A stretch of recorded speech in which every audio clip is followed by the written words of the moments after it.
Chat, hello and welcome. We are here today. Give me 1 second. I got to do something.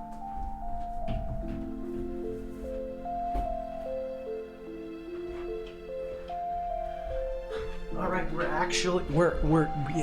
chat. We're actually here. How you doing? How's life? How is it?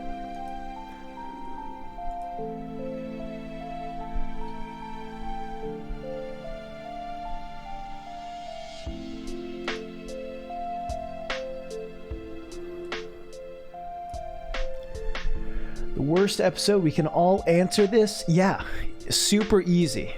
Super easy. Doing an 8 out of 10. Okay. Pretty good. Pretty good, that's good. Alright, I gotta find the... Okay, that's got the titles. That's kind of nice.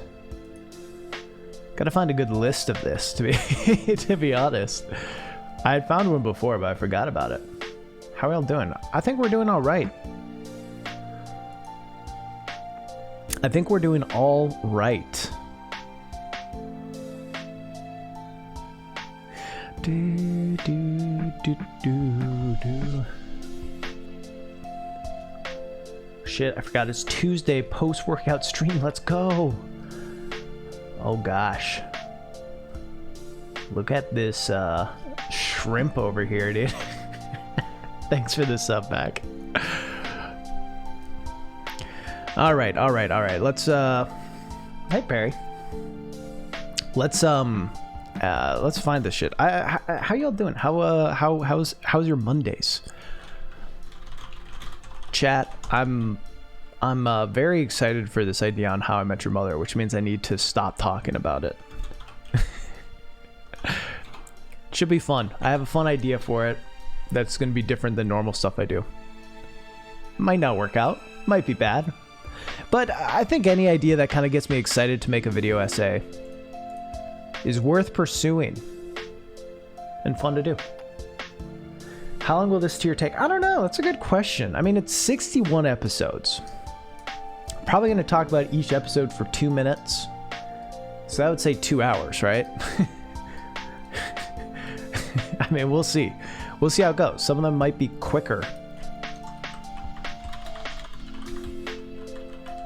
Can we do 1v1? It depends. This is going to be a tier list. Ranking's a little harder, but it will be ranked. I'm going to put them in order. So it's the same thing. Ramen, thank you. Thursday. Remember I said Thursday. Thursday. Challenge Thursdays. Challenge Thursdays? 13 months, wow. Alright, can I recognize all these episodes? No, I need titles. I need there to be titles. I keep finding ones that don't have titles, and it's like, sure, I know them, but it's just going to be harder. It's just going to be harder.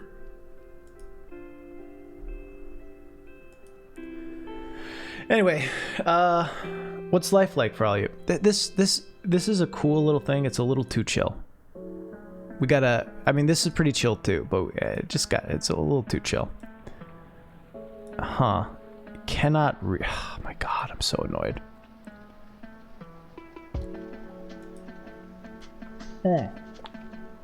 Found a good one. Cool. What country are you living in, my guy? What country do you think I'm living in? What would be your guess? What's your guess? Just out of class? Or are you talking to someone in chat? Tales of Bossing say so. Yeah, we will talk about all that good stuff. Anyway, chat, before we start, I do actually want to do a different thing that is not related other than the US. That is not related to Avatar, but I saw it on Twitter, and normally I just post these things on Twitter, but then I'm like, is this stream content? Is this stream content that I'm just leaving on the goddamn table? And I think it is. So, chat, I want to do this trend that I've seen going around.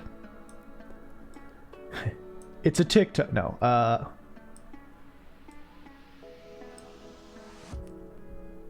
want to do this trend I've seen going around. Fly Penguin, thanks for the thanks for the sub. Zuko alone or I riot. Fair.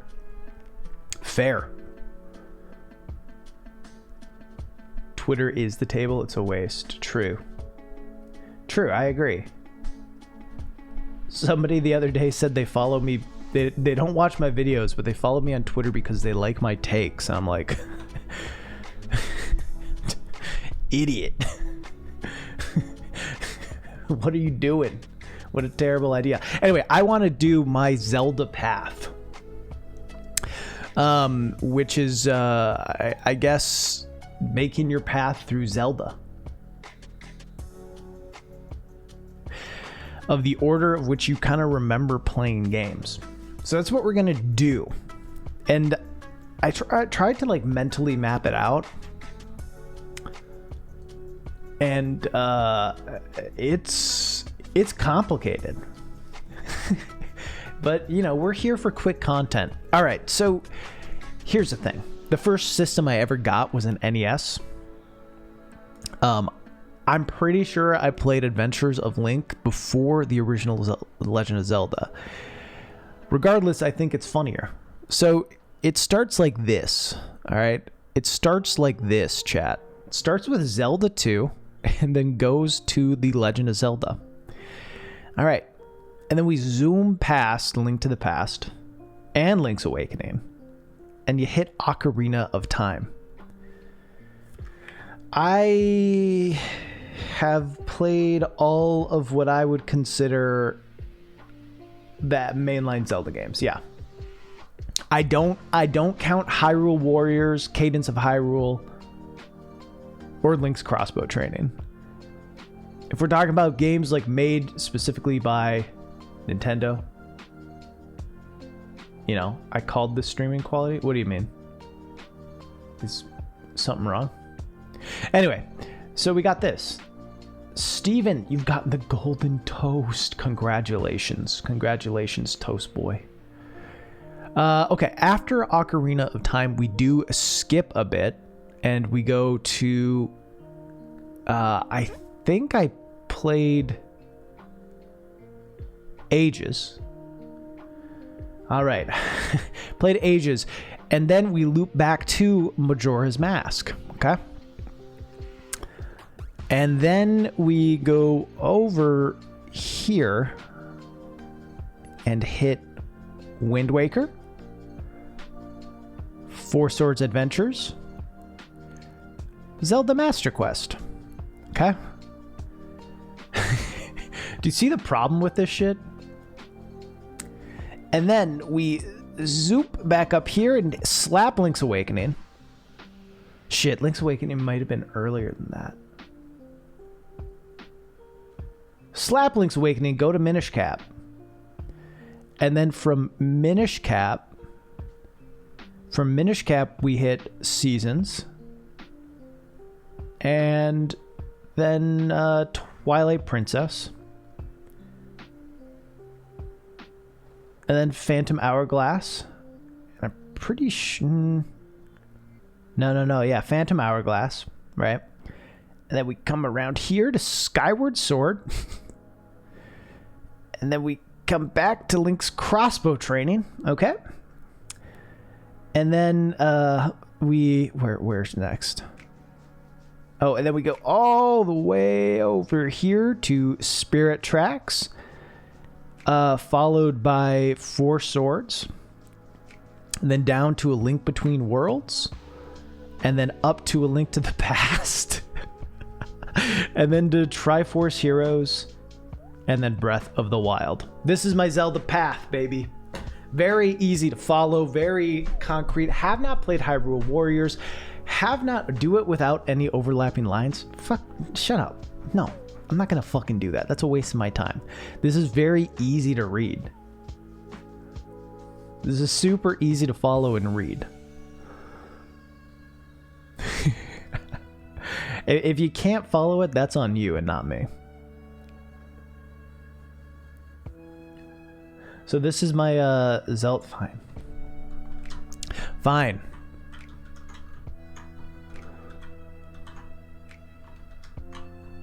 All right.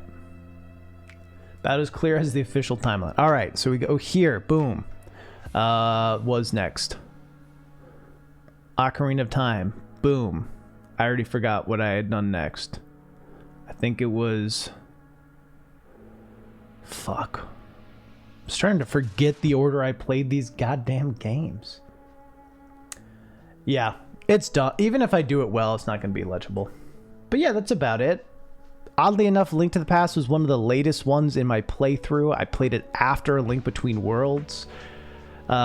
These two, the first because my cousin gave us an NES. Have not played any of the CDI games. Have not played these Tingle DS games. Or Hyrule Warriors, Cadence. Yeah. I think I had Link's Awakening a little later. than what I actually did. I probably was Ocarina of Time to Link's Awakening, now that I think about it. And I can't fully remember which I did first, Oracle of Seasons or Ages. Both solid. Both solid. Cadence is very good. I believe it. Yeah, I believe it. Oh, I did play, yeah. When did I play? I played this when it came out on like DS. It let you play like single on DS. And I'm pretty sure Master Quest, what was the deal with Master Quest? It came out on GameCube, right? Was it like for a pre-order of Wind Waker?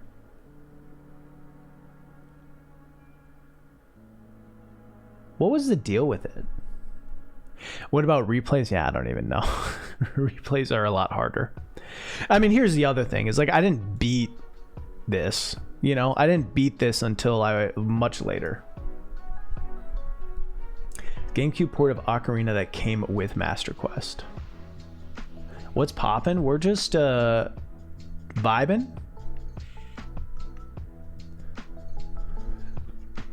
Yeah, I mean, I've beaten it. I have beaten it, but I didn't beat it as a kid. No, I've beaten what I consider to be every mainline Zelda game.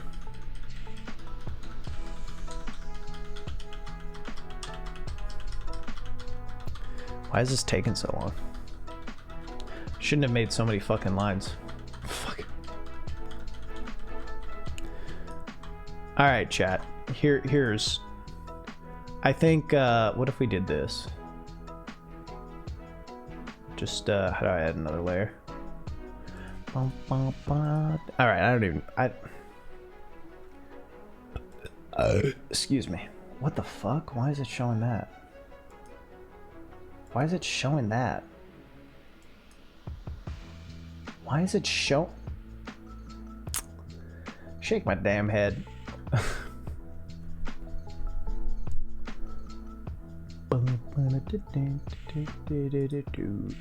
There we go.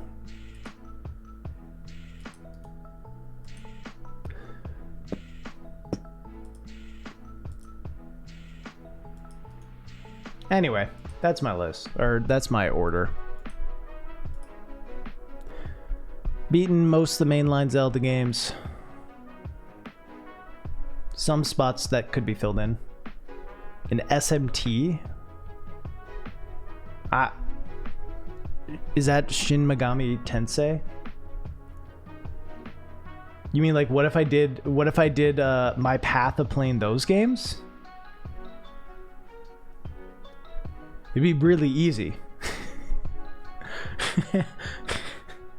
There'd be one that I've played some of that's like not even really a entry.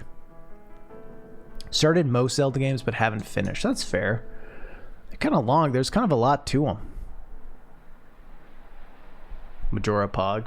Yeah. I kind of like to replay all the Zelda games. It was fun redoing it's fun redoing like Ocarina.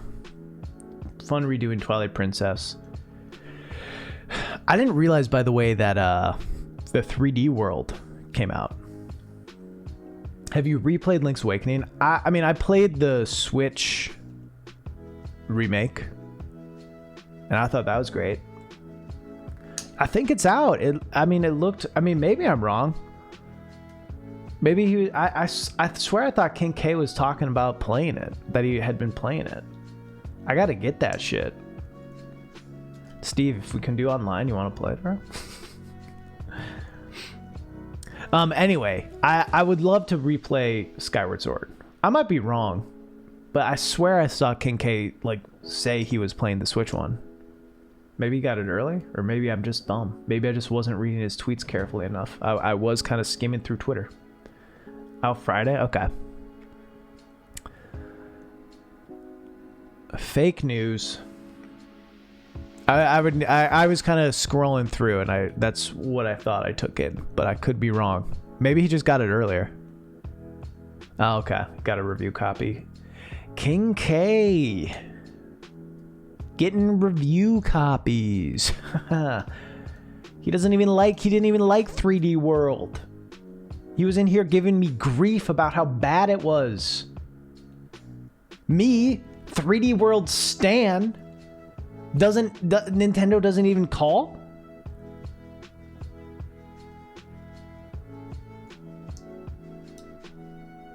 Not even like a single Nintendo, I would have died for 3D World.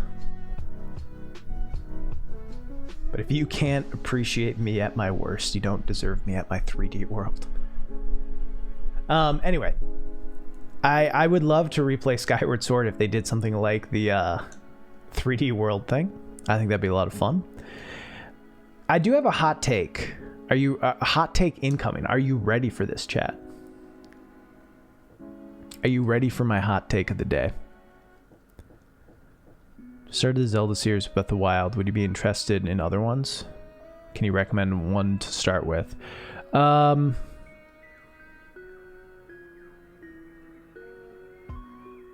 It's so good, dude. It's such a good game.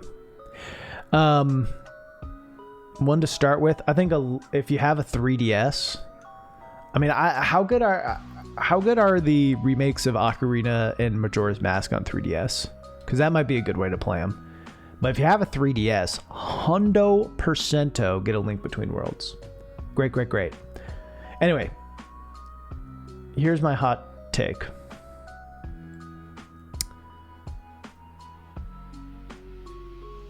Breath of the Wild has just as much story as any other Zelda game. That's the take. It's not even that hot. I'm sick and tired of reading critiques on Breath of the Wild that are like, Breath of the Wild has no story. Breath of the Wild has no story. It doesn't have a story. And it's like, what do you have you played Zelda? Have you played Zelda? No Zelda game. Like, Skyward Sword is one that I think has a lot of story.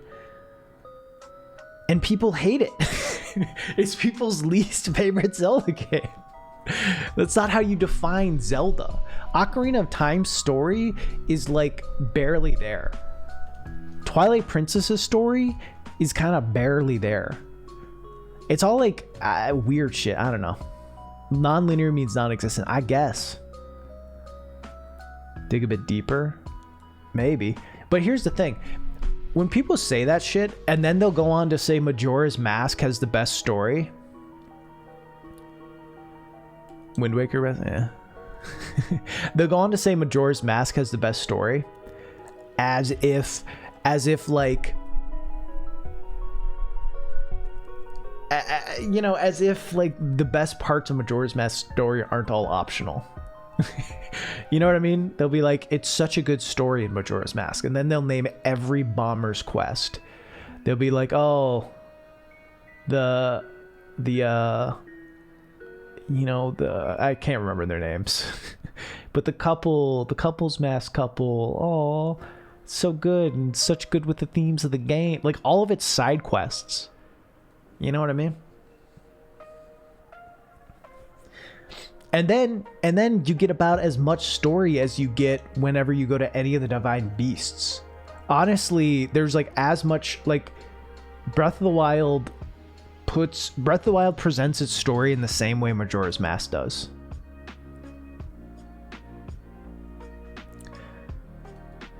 The main story of Majora's Mask? Yeah.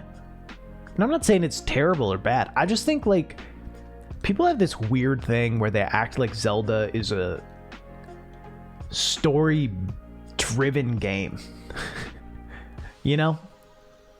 And maybe it used to be, comparatively. But it's just like, you look at any actually story-driven game. Hello, No Soy. You look at any actually story-driven game, it's like, what are we talking about? Link's Awakening has my favorite themes and story. Yeah, it's some of my favorite themes too, for sure.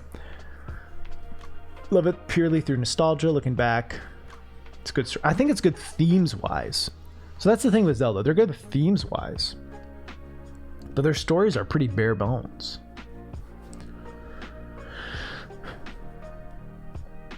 more about storytelling. In which case, I think Breath of the Wild has great storytelling. But yeah.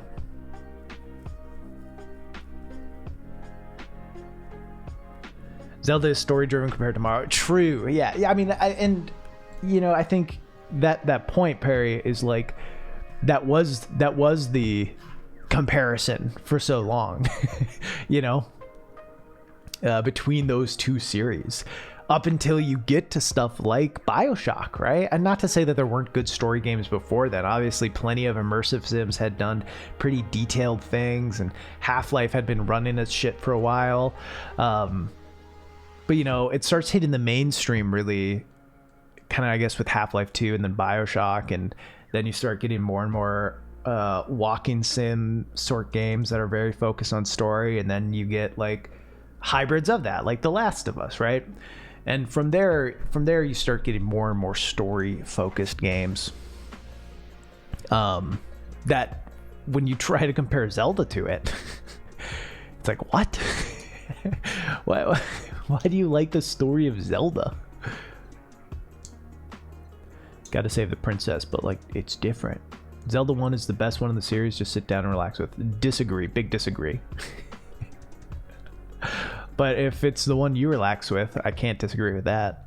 But I think for the average person, for the average player, it is not the best one to just sit down and relax with. If it is for you, I can't disagree that it might be for you. But I can disagree that the vast majority of people it wouldn't be. I think Breath of the Wild is probably the easiest one for the average player to sit down and relax with. Transparent Blob, it's going well. How's it going for you?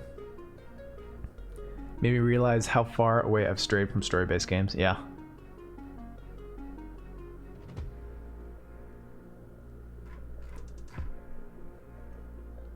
I think Breath of the Wild is the easiest game to jump into and play for a chill time. Because you can interact with it in so many different ways. There are very threatening situations, but not all of them are. You can also just go and take pictures. Fuck.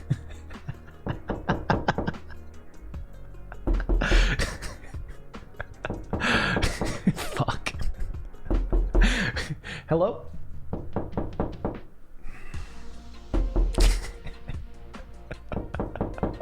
It's good. It's good. It's good stuff. Way to cryptic, in my opinion. What do you mean? Oh. Thought that was I love that it gets all of you guys. It gets all of you almost more than it gets me. Have you played Kingdom Hearts? Yeah, I played the first one. I've played the first two. I have not played a lot of stuff in the between. Entered the stream at the wrong time. Yeah, I've not played much of the stuff in the between, which made Kingdom Hearts 2 make very little sense. did not make a ton of sense to me. But yeah, I've played it. I was gonna make a video on it like way back in the day, like old Rasputin. Like I miss the old Raz. You know what I mean? So I don't really have a take on it now, but it was kind of going to be about this. And I do have an idea for a video I want to make at some point about like the things we can look at and say, this is kind of bad, but love anyway. I think Life is Strange falls in that category for me, and I think Kingdom Hearts does for a lot of people, being like, yeah, this is dumb and absurd, talking about people getting Norded, like whatever. I still have an emotional connection to it, but yeah, I don't know. I replayed it when I replayed the first game when it came on PS3, like back in 2013. I think some of it's nostalgia. But sometimes I also just think it's like the themes being presented in the way that they're being presented. Because I don't like Life is Strange because of nostalgia. It's the vibe. I like it because of its vibe. Hyrule is the most fully realized in the series. Ganon and his minions feel like tangible threats, which I never really got from most other Zelda games. Gotta play Zelda 2, dude. Gotta play Zelda 2. But yeah, I mean, the threat of Ganon feels a little more present in Breath of the Wild because at any point you could go fight him. You know? Russia's greatest stream machine. Making video games for adults versus kids. Yeah, that's a good one too. I mean, I think that's a whole interesting... we talked about it before. I'm fascinated by that whole thing in general of games made for kids or kids latching on to games. And then the way that people react to that. I've talked about it on stream before. The easiest example to point to is Undertale. Undertale is a game that I think appealed to a very wide audience of both adults and kids. But kids are the ones who really latched on and got obsessed with the fandom, right? And got obsessed with theories on is Ness Sans, you know, like stuff like that, right? And because you were having these conversations online behind anonymous usernames where some people were sitting there being like, yeah, Undertale appealed to me and, you know, touched me in these ways, right? It made me think about these themes and ideas, blah, blah, blah. And then you have like a kid running in who, you know, isn't going to be trying to have that same conversation, dropping just like fatty Undertale memes. And it makes it so you're having two different audiences who are fans of the same thing for different reasons talking to each other about things in completely different ways. And you start to realize like, oh, we look at the Undertale fandom, or did for so long, as if it was one cohesive unit, but it was far from that. It wasn't even close to that. It was so many different subsets, and people got annoyed in general.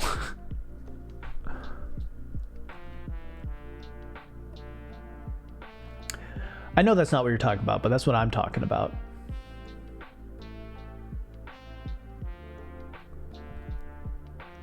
I also think Zelda's made for kids. But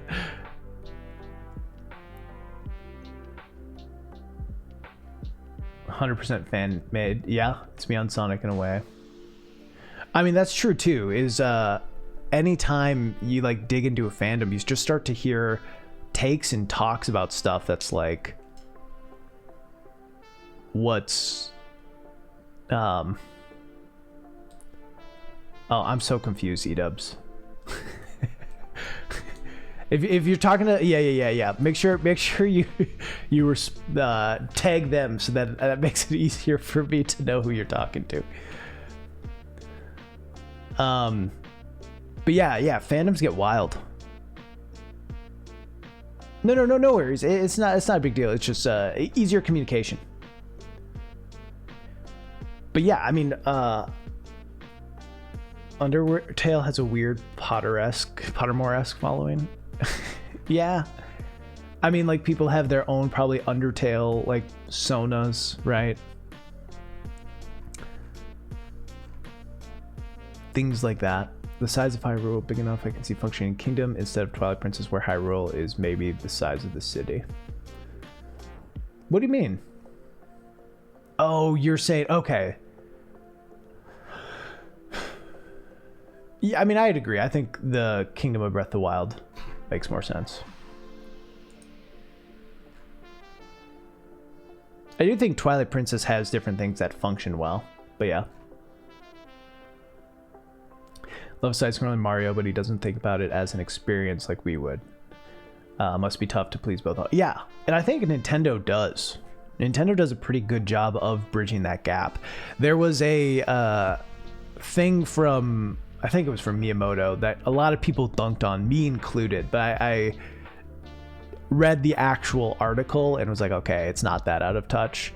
You know, but Nintendo's goal is to make family games. And that doesn't mean that they don't have deeper themes at times, right? But it's the Pixar approach, right? Have some shiny things for the kids to like, and then 1 or 2 adult jokes, you know, every 10-15 minutes, and then maybe a core emotional theme that both can view in different ways and cry over.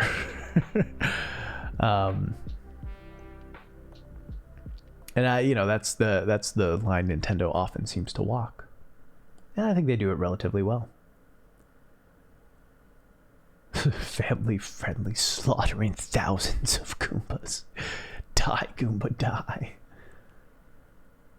Undertale soundtrack kind of slaps. Yeah, it's a goat.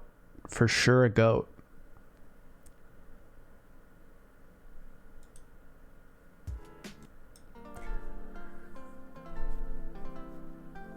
Boop, boop, boop, boop. All right, chat.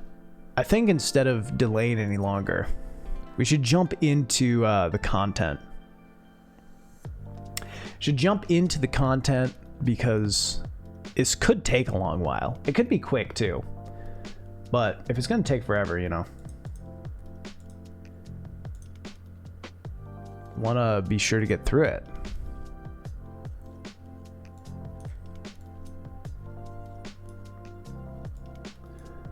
All right, chat. So today on stream, we're going to rank every episode of Avatar: The Last Airbender. And, you know, the winner gets something good. Why is it? What the fuck? This is not... There we go. Cool. It's going to be... this is me ranking it. This is not a poll. This is not a poll. This is me just ranking my favorite episodes.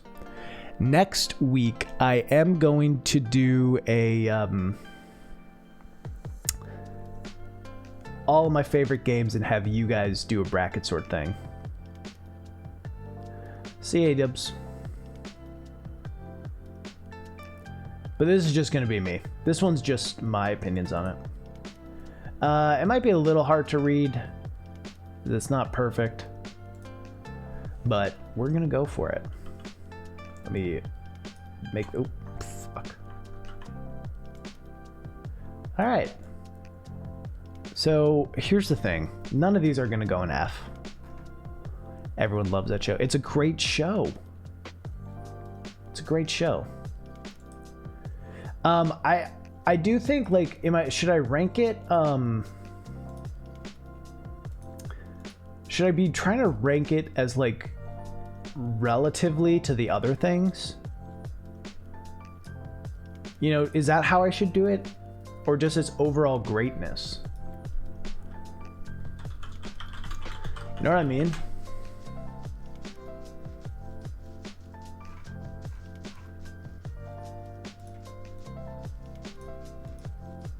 All right, let's see how this sounds. Excuse me.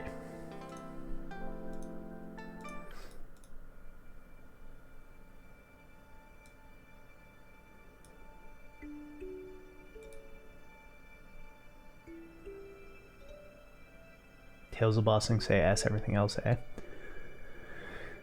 Like, in comparison, at least. So, like, if I rank something in F, that means it's an F on the Avatar scale.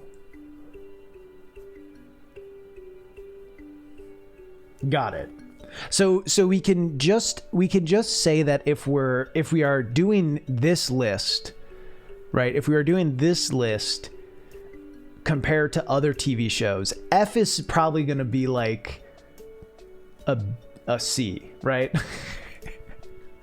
Like, because honestly, even The Great Divide, I would say The Great Divide, while the worst, is still probably a C. Like, it's a fine episode. It's just not a great episode. But yeah, we'll do it all by comparison. Here's the playlist we're bopping to. there's some bad epis though. I disagree with you. I don't think there's a bad episode. 4 categories instead of 6? Nah, 6 is good. That way you can have not everything just pile up. I mean, how you said you wanted to rank. I mean, we're saying F for a different show is yeah. Comparison is the best way to go. This is all looking at it in the avatar. If we need to consolidate later, we can. All right, so we're just gonna go in order. What's the most average? I mean, we'll see. We'll see as we go on. All right, The Boy in the Iceberg. Oh, this is a dope remix. Oh yeah.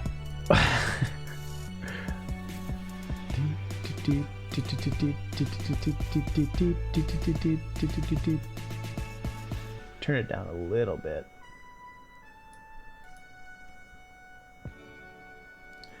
All right, maybe turn it up a little bit. Okay, Boy in the Iceberg, I think, is a B. It'll probably end up being a pretty low B, but you know, it establishes stuff. It's a solid introduction to the series. It establishes things pretty well. You immediately, you know, get a sense of the gravity of what's going on, and a lot of characters are really well defined from the get-go, and I think that's a pretty good sign of an effective premiere. It's not the best episode. Obviously, they were still finding their footing. No such thing for A or S. Yeah, I agree. It does seem small, doesn't it, when you look at it like this? Yeah, it's a good attention grabber. I will say, what I will say is every time I've tried to get people into Avatar, starting with The Boy in the Iceberg was the wrong choice. It does establish things well, so maybe that makes it deserve a C. It was the wrong choice, though, to start with it. I've had a lot more success showing people like the Blue Spirit or the Storm, or even like something in season 2, and then like, oh, this is a cool show, I want to start from the beginning. Sokka's kind of flat. Well, yeah, I mean, I think I do kind of like it though. If you think about it, like, he's very untrusting early on, so his relaxed comedy side can't come out until he begins to trust. We'll go with C. We'll go with the high C for this one, because yeah, I wouldn't want to start them on this episode. I think you watch. Here's the secret of what you do. You like watch something in season 2, and then have them be like, "Dang, this show's cool," and it's like, "Yeah, let's start at the first season. It's a little slow, but it's important to build everything up." And they're like, "Yeah, I'm sold. I see how good the show can be." Like, show them Blind Bandit or something. Like, I see how good the show can be. So yeah, hell yeah, I'll get invested, you know, the old bait and switch. I think the Avatar Returns is, I mean, I view this as one episode. They're about as good as each other.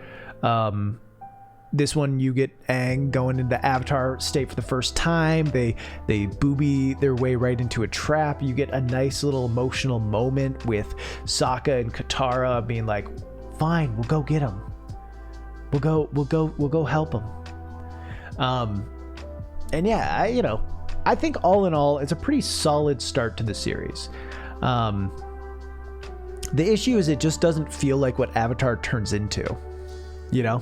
So it's a little more tough, as it's just tonally so different, you know, so different than what you get used to as time goes on. Yeah, I mean, their dynamic, Sokka and Katara's dynamic, is really good from the onset. And yeah, I love that scene that's like, Katara is giving the big speech of like, I know we barely know Aang, but like he's the Avatar and we owe it to him. And or I don't know if she knows he's the Avatar at that point. I think so. And Sokka's just like, Katara, are you gonna help me load the canoes or not? You know, I like that a lot. It's a nice little moment. No, my wife hasn't watched it. All right, next up is the Southern Air Temple. I think this is a solid B. A little emotional core of the show, establish like how serious this fucking show can get. This is always sunny. It's always sunny in Avatar. Yeah. Sorry, I'm still with the boy in the iceberg. I don't know what you're talking about.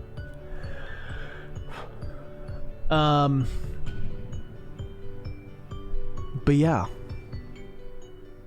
A, maybe low A. We'll see once we get more on here. How that shifts. I think this is a good episode though. It really lays out like everything that's happened as time goes on. You get like a really nice emotional moment where Aang goes into the Avatar state, right, as he learns that Monk Gyatso died, and you get what I think is my favorite through line throughout the show, which is Katara being Aang's anchor. And I think for any of you Zutara motherfuckers out there, this is like the emotional through line of the show is their connection. And I think that's something I love so much about it. And it starts here. The Warriors of Kyoshi is a good episode too. You get the first meeting of Suki. Zuko should have dated the girl from what's her name? Not June. June is the Sand Shrew Lake. Happy B-Day, Raz. It's not my B-Day, but it's my B-Day month.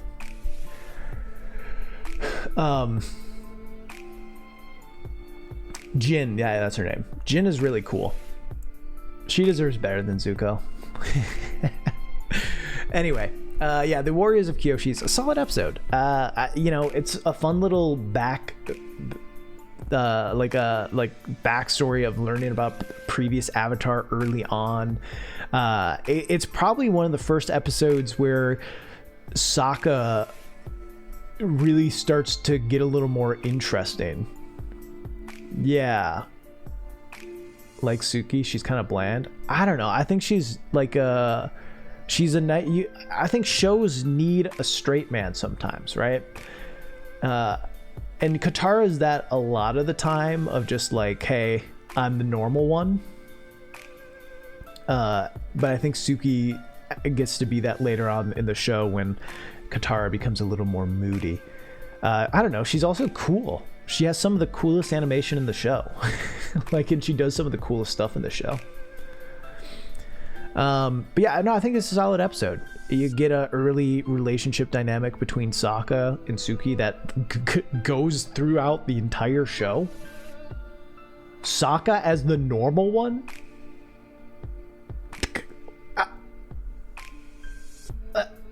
What?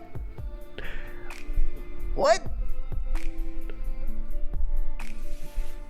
What?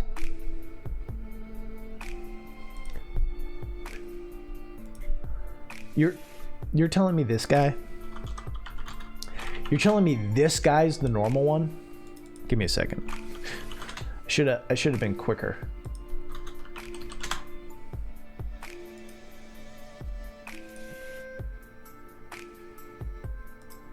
You're telling me this guy is the normal one? It'll quench you. It's the quenchiest. Nothing's quenchier. No shot. Sokka's the weirdest fucking one in the group. Anyway, yeah, solid episode. Ride the Unagi. I don't know. Cool to see their stuff come. Also, the birthplace of one of the best running bits in the show that is some of my emotes when you follow. Anyway. Friendly mushroom. I've not read enough of the Avatar comics to know how much they do Katara dirty. All right, King of Amashu, I think, is another solid episode. You get a nice little mystery at the beginning, right, of who is the king. You know, obviously, you know, as an adult watching it, you're like, okay, yeah, it's his friend Boomy, obviously. But kind of a fun little episode with a nice connection throughout. In your opinion, I think also it's just like Boomy's a really enjoyable character who is goofy and funny, and Boomy's like over 100, right? I mean, because Aang was frozen for 100 years, and they were both like 10, so Boomy's like 110. It's wild shit. And yeah, the reveal when he's like, whoever I point to, I fight. And he points at Boomy, and Boomy's like, wrong choice. And just like ripped as fuck. You love it. You love it. You gotta love it. Definitely a good episode. I think I'd probably actually put that above Warriors of Kyoshi. And then you find out it's rock candy. It's also got, it's got some good, all right, we're putting it above the Southern Air Temple. Let us leave. Like, it's so good. It's so good. It's also the first time you really see an earthbender. True. That's a good point. Yeah, I had not thought of that. Other than the intro stuff, you don't really see an earthbender until this episode. And they do the introduction to them in the grandest of fashions. Which is quite cool. That's a very good point, Tipkit. I had actually never thought of that. Those crystals growing. It's rock candy. Delicious too. All right. Next we have Imprisoned. I kind of hate this episode. I don't like this episode. For an Avatar episode. Remember, that's the scale we're talking on. It's Avatar. It's still a good episode. It's better than most episodes of shows. But it's actually one that I've never really liked. I think, you know, it is like the quintessential Katara giving motivational, hopeful speeches. Okay, we'll raise it to C. It's not quite a D, but we'll raise it to C. Yeah, I think what I do like about it is it does show like how dangerous the Fire Nation is. It shows some of the deep abilities of earthbenders, you know, the coal bending. Take them to the newly refurbished chamber that used to be. All right, you've convinced me. King of Amashu's an A. Might be a D compared to other. Yeah, so we might move it. I don't know. It's not terrible. I think like it's just that if I'm rewatching the show. Hold it in, chat. Hold it in. All right. Momo Earthbending. There's some funny moments in it for sure. That lemur's earthbending. No, it's the girl, you idiot. There's definitely some funny moments. I don't really like Haru though. Maybe that's it. I don't really find Haru to be that interesting of a side character.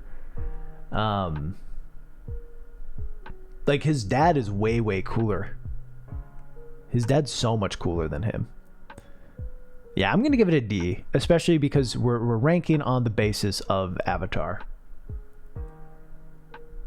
Soured for me after the live action film. All I can hear is "Don't be afraid." True. Yeah, I mean that's the thing. The only thing that happens to Haru is he grows a mustache. Here we have the Spirit World, which is a pretty good episode. This is a pretty good episode, and I think this is when some of the shit. D for Dilf. Yep, sure. Yeah, I'm in for that. This is a good episode. I think it introduces the Spirit World in an interesting way. You get the whole Heibai thing. I'm pretty sure. Is this the episode where uncle gets captured. Is that the episode where Iroh gets captured?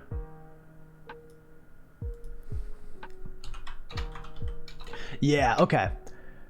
That's a good episode then. I mean, because you have the cool stuff going on with Aang, like trying to get into the spirit world and all that. And then you have that amazing moment where Iroh's like on the back of an earthbender thing, on one of the bird horses, and he just sees like Roku's dragon go by, and it's like, wait, what? You know, yeah, and just like, wait, what? This dude? Yeah, that's a good reveal and some good shit for sure. Solid B, I'd say. You know, it still doesn't. It's one of the better season 1 episodes. In that you're just learning more about the world in a solid way and learning more about the characters. And, you know, I'd say by episode 7, you're already kind of in some ways coming around to Iroh and Zuko. Like, you still view them as the villains, but even that small little moment of watching Iroh recognize what's going on is quite cool. I'm going to put Avatar Roku right next to it because, oh, this is too sad. Nope, can't do it right now. Can't do this. They can't do this to me. Can't do this to me. Anyway, I'm going to put Avatar Roku right next to it. I do always kind of view these as combined episodes because I think that's how they originally were packaged. Chad, I'm sorry. They were originally packaged as like 2 of the same episodes, right? The solstice episodes. But this is a solid one. They go to the Fire Nation. They get through that blockade. There's a big confrontation between Zhao, Zuko, and the gang. And I don't know. It's just a cute, interesting fight, and you get some good early ingenious Sokka stuff, right?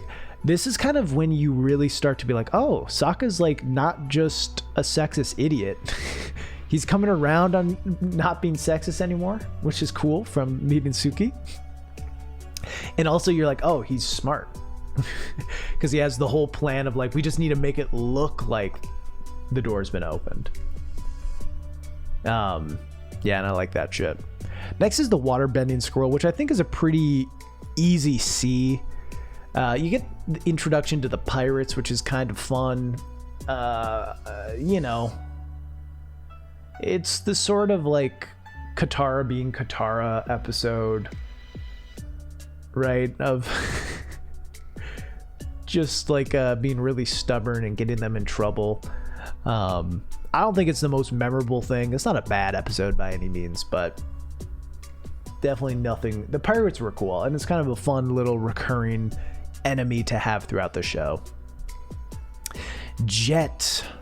But yeah, I mean, I don't know. It's like not the best. It's not the best.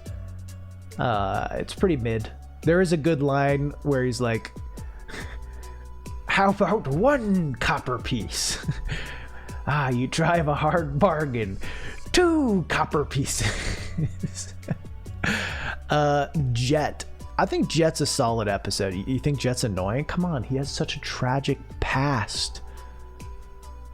Did Jet just die? This might be controversial. Jet's a high B. Put this first Jet in the episode in the right area. You like the Divide more than this one? Interesting. I do not. I think this is a solid episode. You know, you get a introduction to Jet, who I do think is interesting. Yeah, I'm putting it higher than the Spirit World. And I think the stuff introduced with Jet here really does come back around later on in the series to be pretty good in this whole section of episodes. I think this is an important establishing episode. It also is an important establishing episode of like humanizing the Fire Nation. because of his brainwashing. Yeah, that's the thing. Like, I think those episodes wouldn't be as good if this wasn't there and you didn't know exactly who he was. And I think the gang with him is cool. I love just the shots of them living in the trees, but I also think this is like probably the first time in the series, except for maybe Avatar Roku, you know, which kind of has like this guy who's like not bad or not evil, but like this, you're just like, oh, a lot of people in the Fire Nation are just people. Like, they are, some of them are brainwashed, but most of them are just like, this is just where we live, you know, this is just how it goes, and I don't have control over it, and I can't do anything over it. I just live here, and I'm an old man, and the squabbles of the war I have no control over, you know. And it's an interesting thing of like that some people, especially people in like the far out villages of the Fire Nation, who are given just as much, are losing just as much to the Fire Nation war cause, who are also then being targeted by, you know, guerrilla warfare groups, because that's really what they are victims of the Fire Nation as well, right? That people of the Fire Nation are victims to those who say they're gonna protect them, and I think that's really interesting. Great Divide, fuck you, Great Divide. I actually don't hate the Great Divide. I don't hate the Great Divide. but it is a weak episode. I'll say I love the animation at the end of the Great Divide. I think like that whole shtick and the different animations of the end of the episode, yeah, the different animations of the tales of the brothers is really interesting. It felt like filler. Yeah, it was fun enough, but it felt like filler. And I think what's hard is you have a pretty okay run here, right, of like Spirit World, Avatar Roku, Waterbending Scroll's a little off of it, but Jet, of these kind of like story heavy things that really seem to be moving the themes of the show forward. And then you hit the Great Divide, which is, I guess, about people coming together who are different, right? If the two tribes in the Great Divide can come together, why can't we come together with the Fire Nation? But that's not really what it's trying to do. It seemed like just an episode that like they wanted to be there, and those characters don't really come back. I don't know, maybe they're in the invasion, can't remember. But yeah, it's just a whatever episode that doesn't really accomplish a whole lot. And also, yeah, the whole Aang, a lot of people take issue to this, and maybe I take less issue, but the whole like Aang ending the conflict by just lying to them. I know I've heard the defense like, oh, he's a trickster. Aang's always been a trickster. And that's true. But like, there's a difference between being a trickster and a liar, right?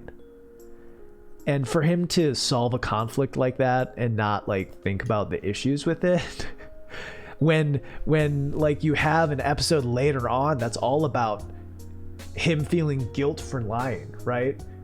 So then it's like him lying here and everyone's like, oh, Aang, you know what I mean?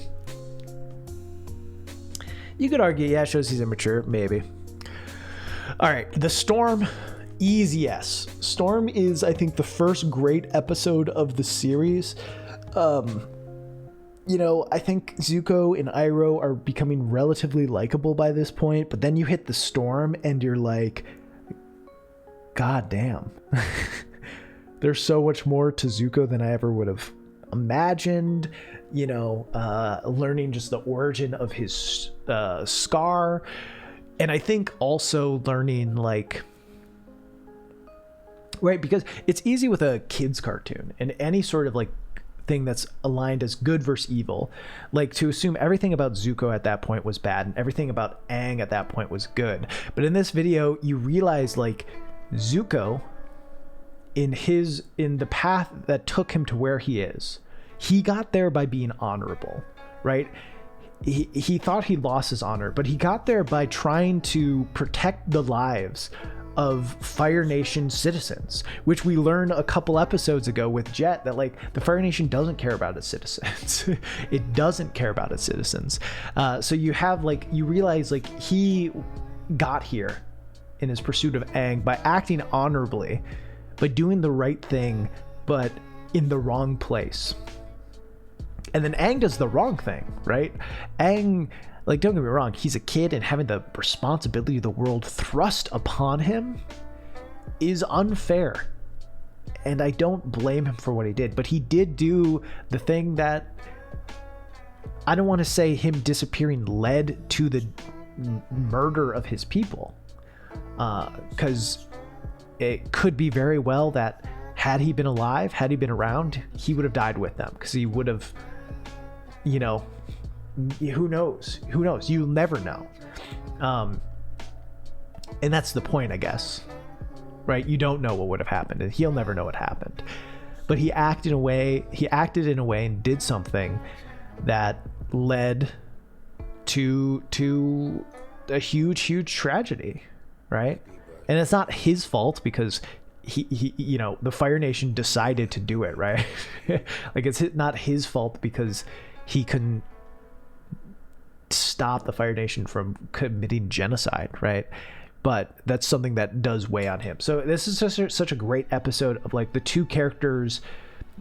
You know, Aang did something that you could argue is dishonorable, and was rewarded with living, right? Because, you know, I view it as, I think Aang would have died, but who knows. And Zuko did something honorable and was punished, and like they kind of meet in the middle of that point. And you're still, obviously Aang's the protagonist, but you're like, oh, Zuko, huh? Yeah, it's way more Roku's fault than Aang's. It is way more. It's like, it's actually Roku's fault. I mean, again, you have to put the blame on the people committing the atrocities, right? You can't just be like, well, Fire Lord Sozin, he's not at fault because he's the bad guy, right? Like, he is actually at fault, but Roku definitely did things to enable it when he could have done things to help it. Bad guy did the right thing and the good guy did the wrong thing to lead them where they were. Yeah. And I think that episode does that great. And following up is another, probably, maybe there's one other S tier in season 1. I think the Blue Spirit is a great episode and an amazing follow-up to the Storm. The Yuan Archers, dope as fuck. Just so cool. Aang would have died and the Water Tribe would have been targeted. Yeah, I mean, that's probably true too. The Yuan Archers, very cool. Very cool. And I think, you know, the reveal that Zuko's the Blue Spirit, especially right after this episode where we feel more empathy for him than ever before. Like, not just is the animation throughout the episode and the choreography of these fights incredible, and like the teamwork that Aang and Zuko have, not knowing each other at all, but it's just so cool, like how quickly they're able to pair their skills together. And then he gets taken out, and then Aang knows it's Zuko and brings him with him, and then gives a speech of being like, I miss my old friends. One of my best friends, Kuzan, is that his name? Kuzan? Best action season, yeah, of season 1 for sure. Another S tier Zuko episode, seeing a pattern. Yeah, even more of a reason to feel betrayed by it. But yeah, he's like, my best friend Kuzan, I miss him. He was Fire Nation, you know. Do you think that if we had met back then, we could have been friends? And you get that beat. I'm tearing up. You get that beat, and then Zuko shoots the fire, and there's kind of that slow motion shot of Aang just like in the air, because he was prepared for it, because he knew what Zuko would do, but I hoped he wouldn't. Oh, and then Zuko goes back to the ship and is like, I'm good. Bye. Oh, it's such a good episode, and to come right after the storm, it's just a solid ass run.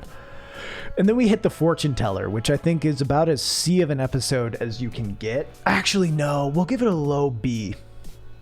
We'll give it a low B, and I'll tell you why.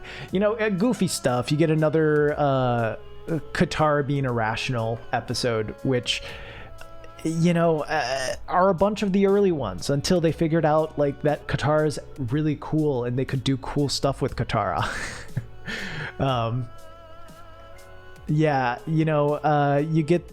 I love the logic of like the guy who's like, well, Aunt Wu said that nothing would happen to me on my journey, so I wasn't afraid. And just like Sokka fucking losing his mind about it all the time. The reason I give it a B instead of a C, there's a moment at the end that is one of my favorite moments in all of Avatar. And it's like Aunt Wu had given predictions of who Katara would marry and was like, oh, a powerful bender. You'll marry a powerful bender.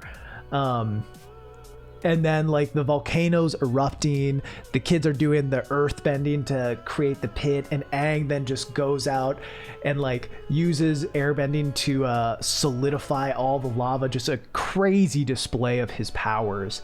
And Sokka's like, wow, sometimes I forget that Aang's a powerful bender. And then it has this amazing like realization shot as the camera kind of turns on Katara and the music like plays these like, I can't even describe the notes exactly, but it's just kind of like these epic notes as Katara's like, I suppose he is. And I just love that scene. It gives me goosebumps every time, and just being like, damn. You know, her realization and respect for him. That was kind of on the nose though. No. Sometimes it's a kid's show, oh lazy. Come on. And then it's funny because like Sokka says it in a funny way. Does help show Sokka's character as a tactician a bit better. That's big true too. All right, Bado of the Water Tribe. I think it's a C. Nah, I think they have a romantic connection, but F for me. You think it's an F? Well, I'm gonna give it actually a high D because I'm realizing we haven't even gotten to season 2. It's gonna be pretty front loaded, so we gotta move some stuff down. So we're gonna actually move Fortune Teller down to C. Bronco, thank you for the tier 1 sub. See, I don't think it felt out of character for Aang to lie. Honestly, I liked that he lied here. Where I don't like that he lied in the first one. I like that he lied here and got in trouble for it and like learned from it. Like there was a lesson to be learned. And you also understand, in my opinion, I understood why he lied. I didn't think it was out of character. It's like he doesn't have a family and he's worried about where they might go. What I don't like about this episode is honestly how Sokka and Katara react. Fallout of lack of communication, just convenient misunderstanding to a degree, but also like, I mean, yeah, they don't like let Aang I mean, I guess that's it, is like, I don't like that Sokka and Katara leave and don't let Aang really explain himself. I think that if they had all the characters kind of sit in the drama a little bit, not have like Sokka attack Aang and the two of them just walk away without talking about it. You know, maybe they all continue traveling together, but like shun him a bit. And then have a moment where it all brings things back together and you know. Thinking they'd leave right as Sokka and Katara happen to say that they're committed to Aang's mission. Yeah.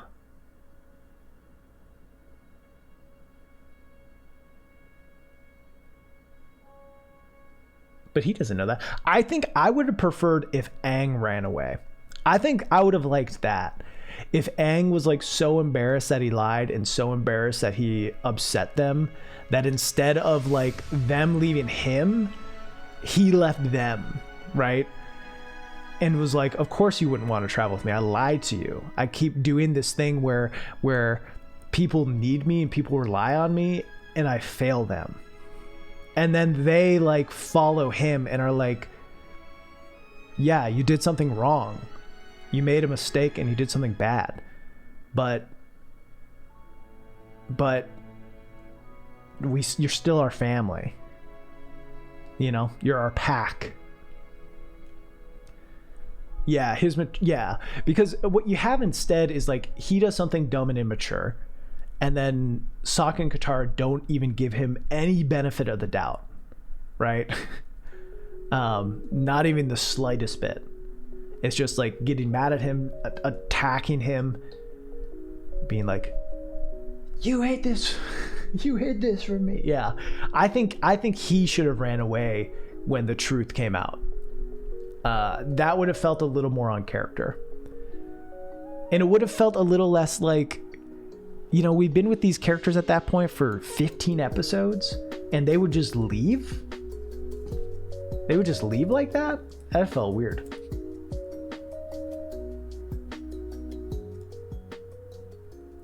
But yeah. Cool. They're just too mature to get... I think so too. Yeah. Deserter's a solid episode. I think Deserter's an A. Oh, this also has June though, who's quite good. So that's why I'm not going to give it an F. He holds the... Yeah. I think that doing it that way where he like runs away because he feels guilty would pair well with the storm and like the conflicts of that idea in the storm. June is good, so we'll give it a little better than an F. I think the Deserters is a solid episode. You get like some fun look into Fire Nation culture, right? You get Fire Flakes, hot, duh, that shit good. I think Zhang Zhang is also June is the tracker. True, Iroh is a little creepy in this episode, which I think they were like, let's do it for the joke, let's do it for the yokes, and less of like this is a good representation of Iroh. But yeah, June is the tracker with the sheer shrew, goth girl. Yeah, out of character for a joke.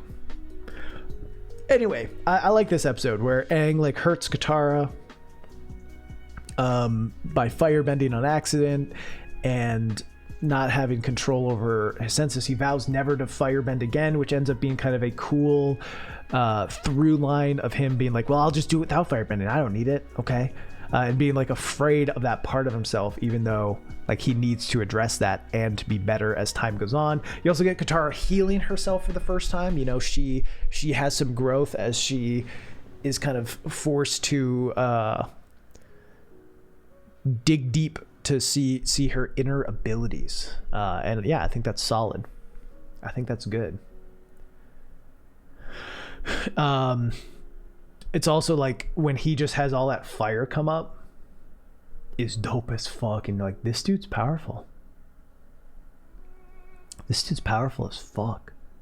Also, I loved Aang's fight against Zhao here, where like Aang doesn't throw a single punch, right? He's just dodging the whole time. And and Zhao just burns the entire fleet. And like, I love that. I love that line when Aang is like, Zhao, you've lost this fight. And he's like, you haven't thrown a single hit, but you have. I love that shit. It's good. Good as fuck. All right. Northern Air Temple. Chat, do you like this episode a lot? I feel like a lot of people do.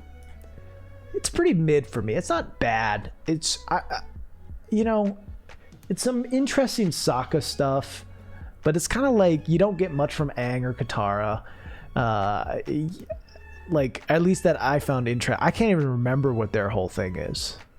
It's like just discovering different parts of the temple and learning stuff about it, I guess. The stuff about erasing yeah, I think that was interesting. The whole idea of like a hermit shell, like learning how to appreciate a place for what it was, while respecting it, but also being able to live within inside its confines. And I think Aang's realization that if they weren't living there, it would just be a museum. It would be nothing, you know? Yeah. I don't know. It's an okay episode. Starting Aang's casualty list. Yeah, some interesting fights. I don't know. I thought it was okay. The whole flying thing was kind of cool. I like the mechanist. Is that his name? I can't even remember this kid's name, but his dad. I like them, and I like when they come back later on. Like, I like them as friends to Sokka and other creators. This is an episode where they foreshadow the blimps. Yeah. Yep. Theo. Yeah. Is that his name? It's not Theo. It's Teo. No H. Anyway, Waterbending Master. This is a good episode. I don't think it's S though. I think I'd give it high A. Good episode. Really good episode of a cool Katara moment. You know, you have a bunch of these kind of annoying Katara moments, and here she's like, I'm good at this. I deserve to be taught. I deserve to learn more, and I'm going to stand up to you. And the whole fight between her and Master Paku is one of the best season 1 fights for sure. Katara literally fighting the patriarchy. You get the introduction of Yue and kind of get Sokka and Yue's thing. And also just seeing the entire Northern Water Tribe. The Northern Water Tribe is so dope. And you start the season in the Southern Tribe, which is just like a hut. It's just a hut. Throw punches instead of waterbend. Yeah, I like that. Okay, so now's the question. Are these S tier or high A? I think that I'd say high A. Both are great. These are great episodes, but are they on the same level as these two? I don't think so. A great finale and a great lead into the next season. I think the last one's S. Ugh. I don't know. It's close. It's close for sure. Oh, that moment, the stuff with Iroh, where he really is just like, there are things way more important than the Fire Nation winning the war. And to him, like, what's important is helping Zuko, right? I love how the show cared enough to have entirely different cultures based on their bending. Yeah. So my favorite episodes are any that show different. Yeah, I think, and these episodes do a great job of that. You also get Aang going into the spirit world and meeting Ko. Oh, these are good episodes. Yeah, they save Zuko. We can't just leave him here. Yeah, I'd say the second one's an S. I'd agree with that. I'll give that. It's hard to separate them like that, but the second one just has so much. Well, I'm pretty sure the first one, I don't know. Short but good. Yeah, I mean, it was in one episode. Ko is in like one episode in the entire series, and I think is one of the most memorable characters in the whole show. It was in it for like 3 minutes. That's pretty amazing. It is pretty amazing to pull that off. What part is that in though? Is that in part 1 or part 2? Well, because part 1, it's in both, right? Ko the Face Stealer.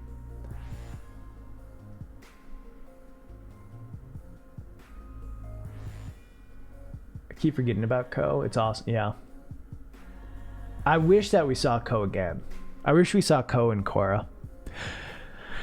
But yeah, I mean, that's the end of season 1. I think these 2 episodes are pretty good. I'd say, yeah, it finishes as an S as you kind of get them moving forward. You see Aang go into the Avatar state. You see Yue sacrifice, turn into the moon. Ko was in Korra? I don't think so. It's hard to separate the two, but I do think the second half of it's a little bit better.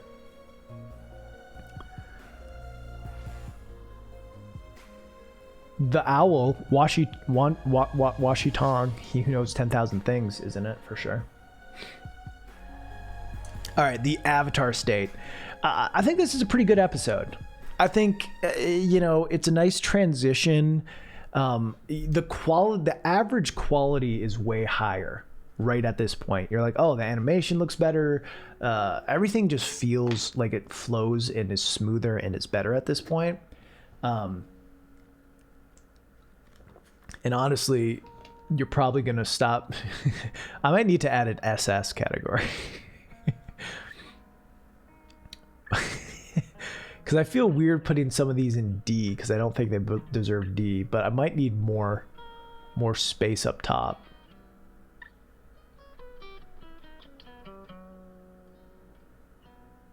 Whatever. Who gives a fuck? Yeah, it's cool that you see a bad guy be someone other than Fire Edition. Yeah, that he's so obsessed with winning the war that he'll do anything to get it. He'll hurt the people. A great moment where he like drops Katara into the ground and Aang's like pleading, and then he just fucking destroys everyone. Destroys everyone. And then they leave. Yeah, I like that stuff a lot. I think it's a solid episode, solid introduction to this part of the series. And I think it's continuing a theme that's important, as all of you are saying, like showing how dickish the Earth Nation can be, that they're not good guys either, which obviously is a big theme of book 2, is that the Earth Kingdom is flawed. A lot of them are being controlled by the Fire Nation, which is bad, but even the stronghold of the Earth Kingdom is not an ideal society. It's not just about getting rid of the Fire Nation. It's about, getting rid of tyrants. It's about getting rid of people who don't have the best interests of their people at heart. It's not as simple of good versus evil. And that's what I think is great about Avatar, is it's so much more complex. Also, yeah, introduction of Azula. I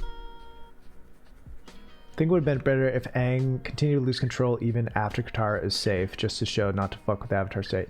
Yeah, he brings her back out. The guy brings her back out and it's like, it was a trick, Avatar. It was a trick. And Aang still fucks everything up. Like, he doesn't lose control.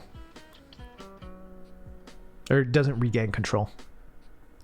Left a bad taste in my mouth, like a good episode, but not excellent. Yeah, it's fine. I think the first episode Azula shows up in is the storm. They show her standing next to Iroh as Zuko gets burnt, and she's like, yes. It's like, Azula, what the fuck? What the fuck, you motherfucker? And then at the very end of this episode, the Fire Lord is like, my daughter, you must do what your brother can't, or whatever. And yeah, she comes in, you see her bend some lightning and get one hair out of line. Not good enough. And then trick Zuko and Iroh, and they cut their hair. Good stuff. The Cave of Two Lovers. All right, chat. Are you ready? Some people call the Cave of Two Lovers a filler episode. Some people put the Cave of Two Lovers in a similar camp to the Great Divide. Some people do this. Some people act like it's a bad episode because it's a little lighthearted, because it's build up. But here's what's good about it. A, music. This gang of bards here, great, amazing. Hey, Gonzo. Great group of musicians. Funny, good shit. you know, pushing some Katara Aang romance, right? You also get the really cool fucking story of Omashu. You know, and I think what's great is where, like, okay, where the first season was their trip to the Northern Water Tribe, right? It was their whole trip to the Northern Water Tribe, which was slow, and didn't always feel like there was a direction all the time. In like 2 episodes, they build up like going to Omashu a ton in a really interesting way. And I think the Cave of Two Lovers does a great job of pushing that forward, of like telling the story of Omashu, talking about how important the city is, and then you have the reveal at the end that it's like been taken over. I would put this above the King of Omashu. This is an A. All right, does it deserve an A? Is it probably actually a B? Yes. Do I think it's an A because you get that Appa characterization? Yes. I really just like the songs in this. I don't know. They're fun. It's just it's one of my favorite episodes to go back and watch. I think that guy might be the Avatar. Yeah, it's good. We'll give it a high ranking. We'll give it a mid-A. Big Badger Moles. Yeah, you get the introduction to Badger Moles in this, which is solid. I think here we get another great episode. Return to Omashu. All right, chat, I gotta do it. I gotta add row above. I need more. I'm sorry. I need more. I need more space. I can't here. Here we go. Cool. I'm sorry. I can't knock some of these down, but it's just it can't be like this. You know what I mean? I'm sorry, chat. I had to do it.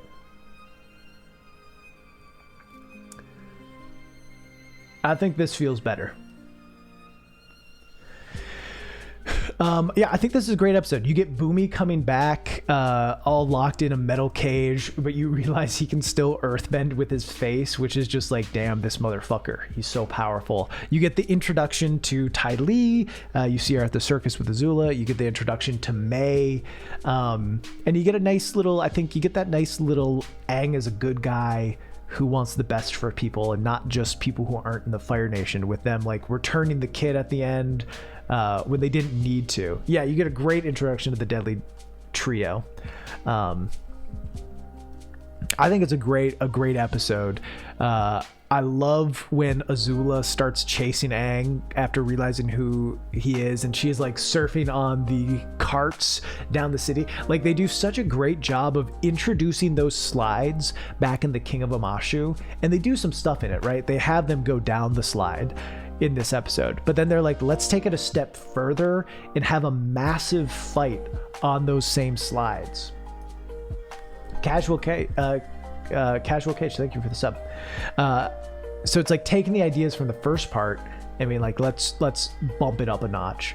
Yeah, and you get to see how powerful Azula is. Yeah, for sure.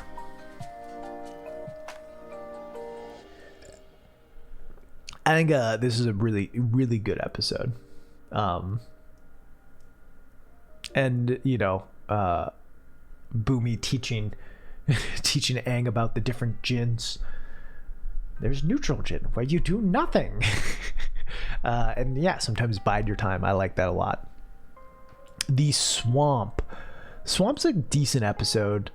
You know, all of them have some like internal stuff to deal with. I'd say high B probably. Isn't this also the beginning of the Cabbage Man? No, I think it's the return of the Cabbage Man. I think the Cabbage Man is in the first Omashu episode. He's a first season kind of guy. Swamp's cool because, yeah, you get to see different kinds of waterbenders. You're not like, oh, it's only on the poles. It's like, oh, some of them are living in the swamp and eat bugs. you get your first sighting of Toph. Yeah, you get your first visions of Toph. You get some Sokka still thinking about Yue stuff, which I think is great in how it builds as time goes on. And you get Katara thinking about her mother, which also is something that comes back later on and has big implications. I think it also, you know, kind of gives some of the first hints at stuff like energy bending, even though some people might not, you know, like that idea as much. But of Aang, like touching the vines and shit going all the way through, you know, and finding his friends. Solid B, good episode, funny characters. Not necessarily the best thing in the world, but a solid one. Chad, do you like Avatar Day? Because I let me tell you, I love Avatar Day. But I know it's one of these ones that a lot of people see as pointless filler and they don't like. It will always be remembered as the day that the Avatar wasn't boiled in oil.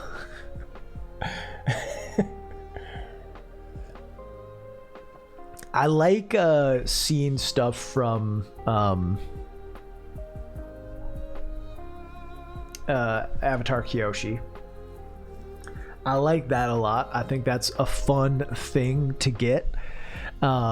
Is like some more Kyoshi backstory, which I think it's important because you have a lot of Roku backstory, right? You have a lot of Aang contacting Roku throughout the series. You know, you have it back in this episode. It just happens all throughout, right? And you don't know as much about Kyoshi because it's not his direct line of contact. But I think it's important to have more established ideas for like how different Aang is from Roku and how different Roku and Aang are from Kyoshi. I like that a lot, and I like seeing more of that. I also like when Aang's in prison and just talking to the other prisoners about their feelings. I like that stuff a lot. Does it have a huge point other than some world building stuff? No. But is it funny? Is it a good way to move stuff forward? Yeah, I'm gonna give it a low B. I'd say it's. I like it more than the Warriors of Kyoshi. Huh. Yeah. I mean, yeah, this isn't your list. Yeah, and you get the foam mouth. These two episodes need to be Baija. The Rhino Gang's pretty cool, for sure. For sure. All right, Blind Bandit is an SS episode. Yeah,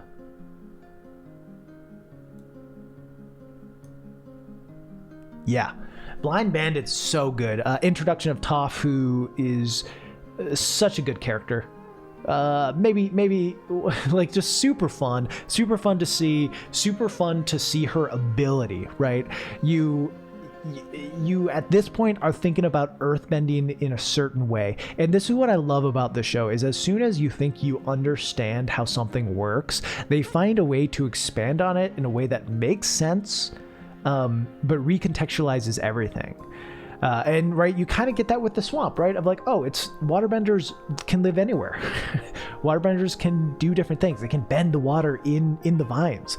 And then, you know, you also were introduced to the badger moles in this episode, which has a payoff here of like Toph uses sounds and vibrations, and it's just such a cool moment of like how far earthbending can go. And Toph is also just likable. Like, she's just a likable character who's fun to have around, and adds, I think, a much needed dynamic to the group of like confident person, right? A confident person who isn't going to take shit from anyone. I like that a lot. She's a really good foil to Aang in a way that Katara and Sokka aren't and can't be. So yeah, her introduction, great to see her. Fights were great. That whole section where like she takes all of them on at the same time. Her parents are like, what? No. the one who waits and listens. A great introductions to, you ready for some trivia? The actress of Toph, I can't remember her name.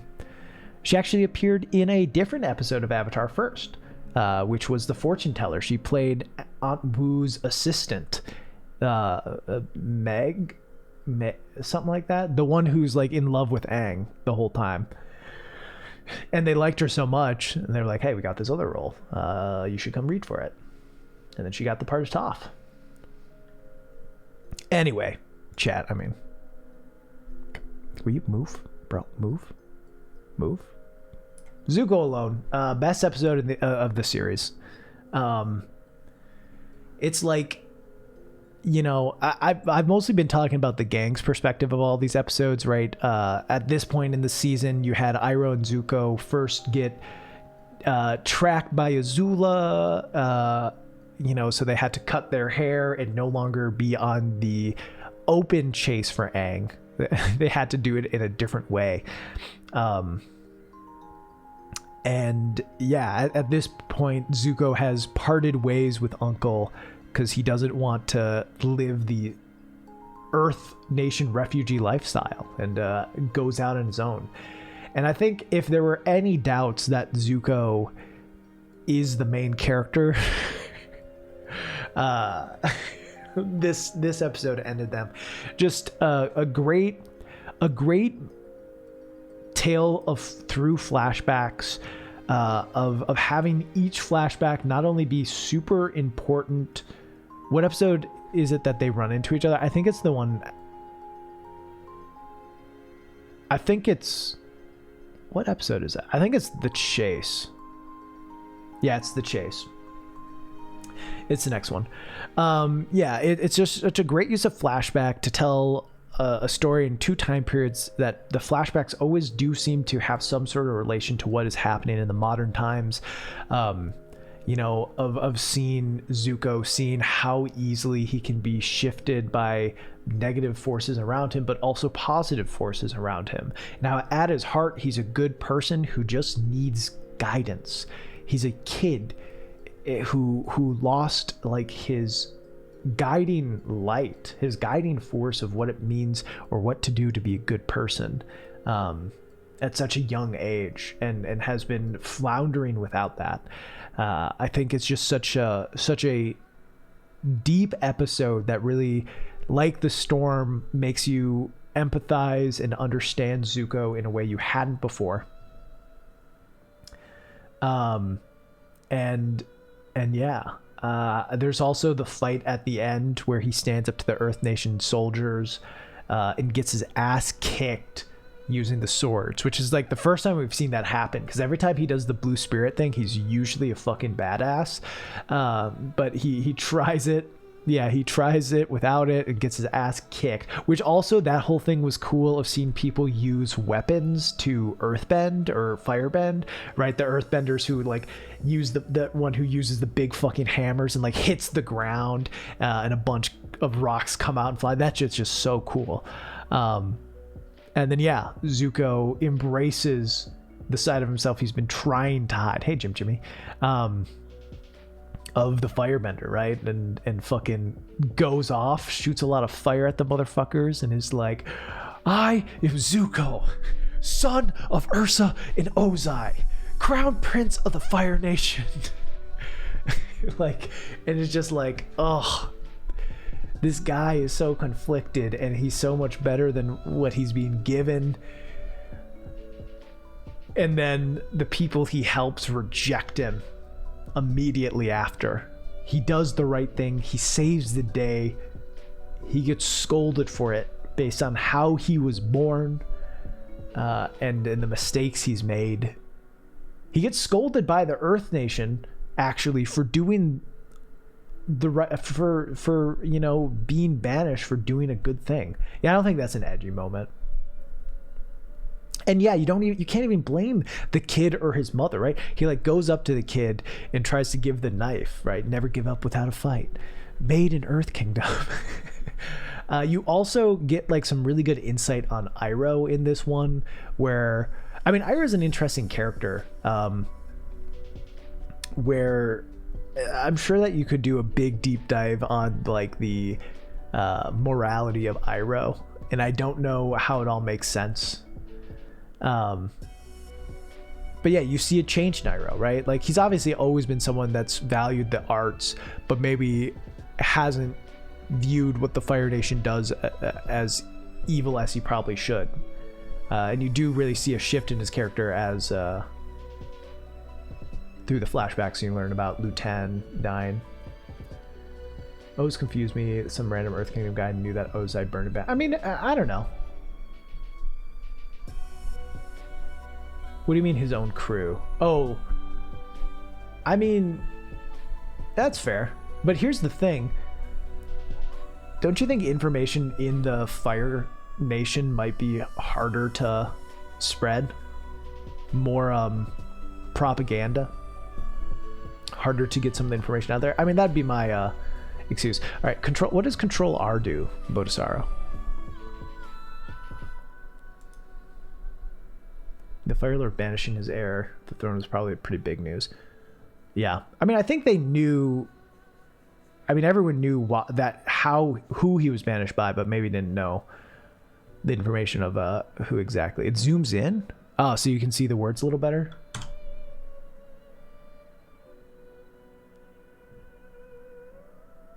Bro. Dude, I was just trying to do a tier list for fun, and now I have to... You reset me all the way back to Bennett Foddy? Dude, I did these streams back in June. Do you know how much stream content I have to go through now just to get back to this avatar list? None.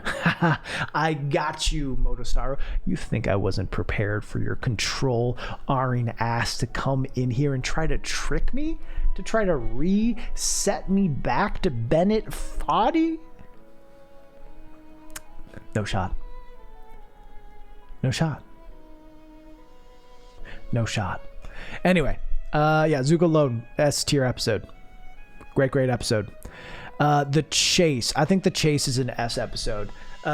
You know, you start to see how the group vibes with, or maybe it's an A. S might seem a little high. You start to see how the group vibes together. Vibes with Toph, and immediately the very obvious issue between them is Katara and Toph, who are always going to have troubles because they are fucking oil and water, and it's great to see them their shit start off right away. Yeah, it's the episode where they're being chased by Azula, Ty Lee, and May, and they are exhausted. They have no chances to fall asleep, and yeah, hijinks ensue. Toph leaves, has a conversation with Iroh, which I think is pretty brilliant, right? Because you do have some interactions with Iroh and the gang in these episodes, right? Like some peaceful-ish interactions while they're like talking about bringing back the moon spirit, right? And I like that a lot. I think that's some really good stuff. But here you just have Toph and Iroh not really knowing who the other is and just enjoying each other for the people they are, you know? Just enjoying each other for the people they are. And I think that's really beautiful. And I think that scene is amazing. And it's just a reminder that like all of these characters are separated by things beyond them that are hard to break through, but that they find ways to do it anyway. And yeah, you have this amazing fight at the end where Aang like leads Azula away, and they fight in that western town, and then they try to ambush her. The rest of the gang comes, and Zuko comes, and you have that moment where you have that amazing moment where Aang, Zuko, and Azula, and it gets mirrored later on too, which is so cool. You have Aang, Zuko, and Azula in like a triangle, all pointing at each other, deciding who to strike first. And Azula shoots at Zuko. Azula's such a dick, and she goes for Zuko. Like, yeah, I might move the chase to low S. That's good. There's a lot of good in it.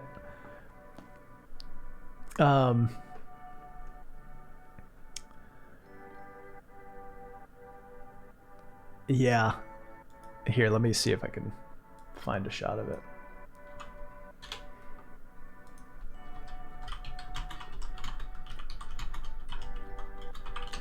Yeah, and it kind of gets, where is it? What is this song? It's supposed to be a, I can't. All right. This shit. Let's see if I'm remembering it right. Yeah. Yeah, it's so good. It's so good. Like, they're all like eyeing each other. Aang's like falling asleep. Azula measures him up and is like, yeah, I'm gonna attack Zuko. Oh, you're not seeing this. Shit. Here. Let me watch it again.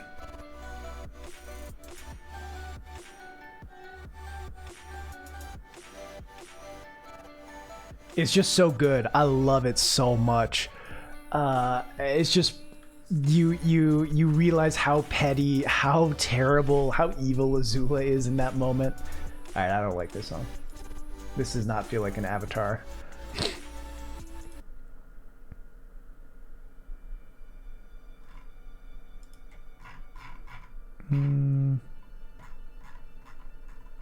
This is gonna get claimed though.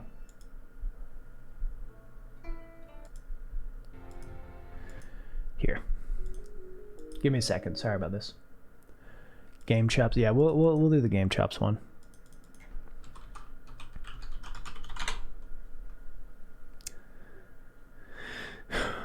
It's kind of short though, but all right. Yeah. Leave. I love that shit. And then yeah, they corner Azula. Somehow she escapes. Iroh gets shot by Azula's fire, and they all throw their shit. Sokka throws his boomerang as if it's as effective as anything they can do. Good stuff. Great episode. Bitter Work. I think Bitter Work's great too. I'm gonna give it a high A. Really cool interactions between Toph and Aang. As I was saying before, like Toph just is a foil to Aang in a way that other characters in the show aren't or can't be. And it's quite good because of that. You get Sokka getting stuck in the hole as he's trying to fucking kill the moose lion cub. Which is great. And yeah, I don't know, just some funny Toph being a teacher, thinking she knows exactly how things should go, and actually kind of being right, actually kind of having a good approach. You also have Aang growing as a waterbender here, where Katara is like, hey, we should keep practicing, but you know, you're good. You're good. You're talented, kid. But yeah, I think it's a solid episode. Oh fuck, no, this is an S. Here's the thing. I keep viewing these episodes through the lens of the gang, when the truth is you have to view them through the lens of Zuko and Iroh, and you have the entire aspect of Iroh teaching Zuko how to redirect lightning, which is super important throughout the series, and has one of my favorite shots of the show when like Iroh teaches him how to do it. He talks about that whole idea of the 4 different elements. I might need an SSS here. Of the 4 different elements, how they can be used to learn new techniques. Even as a firebender, you can use waterbending things, you know, learns it and then goes to the mountain during a storm and just yells at the lightning to strike him. You've never held back before. Strike me.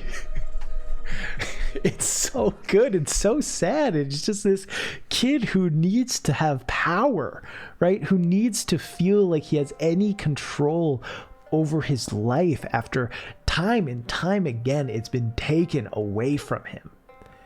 And time again, he's been bested by Aang, by Katara, by his sister, by his nation.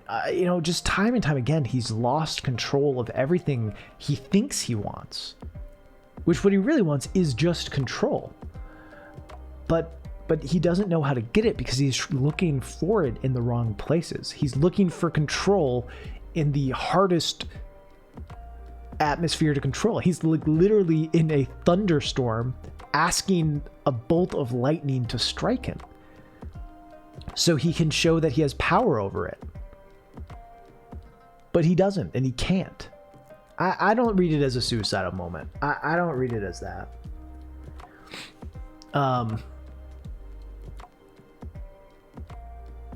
Yeah, I read it as him looking for control, because I don't think he wants to just get hit by it. I think he wants to prove that he can do something that Azula can't. He wants to also know and feel confident that in a fight, if Azula shoots lightning at him, he can redirect it. He can best her. Also, there's an Iroh flashback. Yes. Oh, the shot of Lieutenant. Oh. That's an S. That's an S for sure. Zuko wants to be worthy. Yeah. All right. This is halfway through. I'm going to use this moment for us all to take a bathroom break. We've gotten through... Oh, I guess we should do the library. And then we can take our bathroom break. Library is really good. I think library is an S. I think it's another S. I think this stretch of Avatar, honestly, season 2 in general is great. I guess there's not, I don't know. Library is low S for me or high A. Hard to fully determine. It's tough. Very important to the story. One of the coolest settings of a place, like just this spot that exists kind of between the material plane and the spirit world.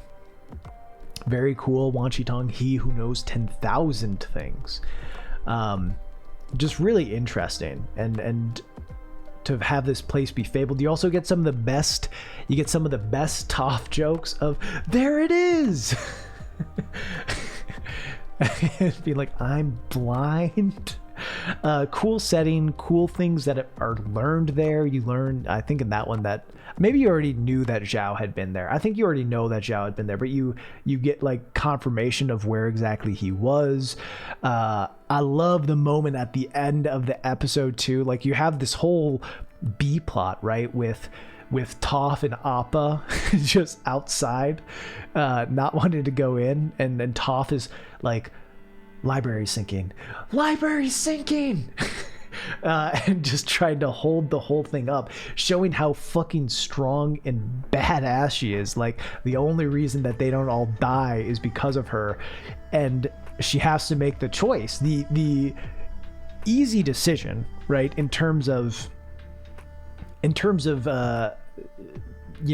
utilitarian ideas, right?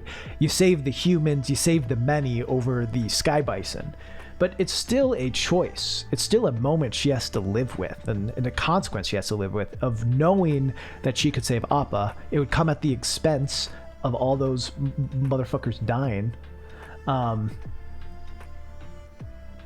But yeah, really not that many things. I miss what you're talking about. You're saying Wan Shi Tong doesn't, the 10,000 things isn't that many? Is that what you're saying? Because true, yeah, I know 10,000 things. I think I know 10,000 things. Right? I'd hope. I mean, here, I know 60 episodes of Avatar. And that's only one show. Should be he who knows 10 million things. 10 billion things. I know 100 for, yeah. You ain't wrong, dude. Yeah, and knowing 150 Pokemon, that's 1% of the way, right? That my math's right. You're 1% of the way to knowing as much as Wanchitong by just knowing all the Pokemon. I mean, 1.5 really.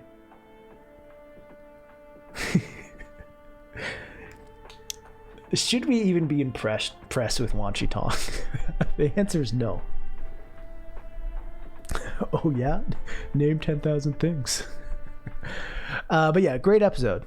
Cool shit.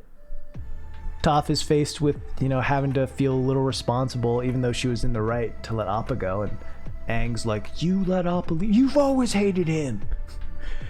You let it happen because you wanted to be trapped in the desert. It's good shit. Good shit. All right. This is our halfway point. We're about halfway through. I think we got 31 left. I'm going to use this moment to go to the bathroom. This is your only chance to go to the bathroom, chat. You're not allowed to leave after it, you know? So use the restroom now. Grab a snack if you need it, and we'll be right back. All right? BRB.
All right. You crying, chat? How y'all doing? Hope your bathroom breaks were productive. I mean, I feel like my rankings so far are probably pretty what people would expect. I'm glad I added SS. I think this was very much needed.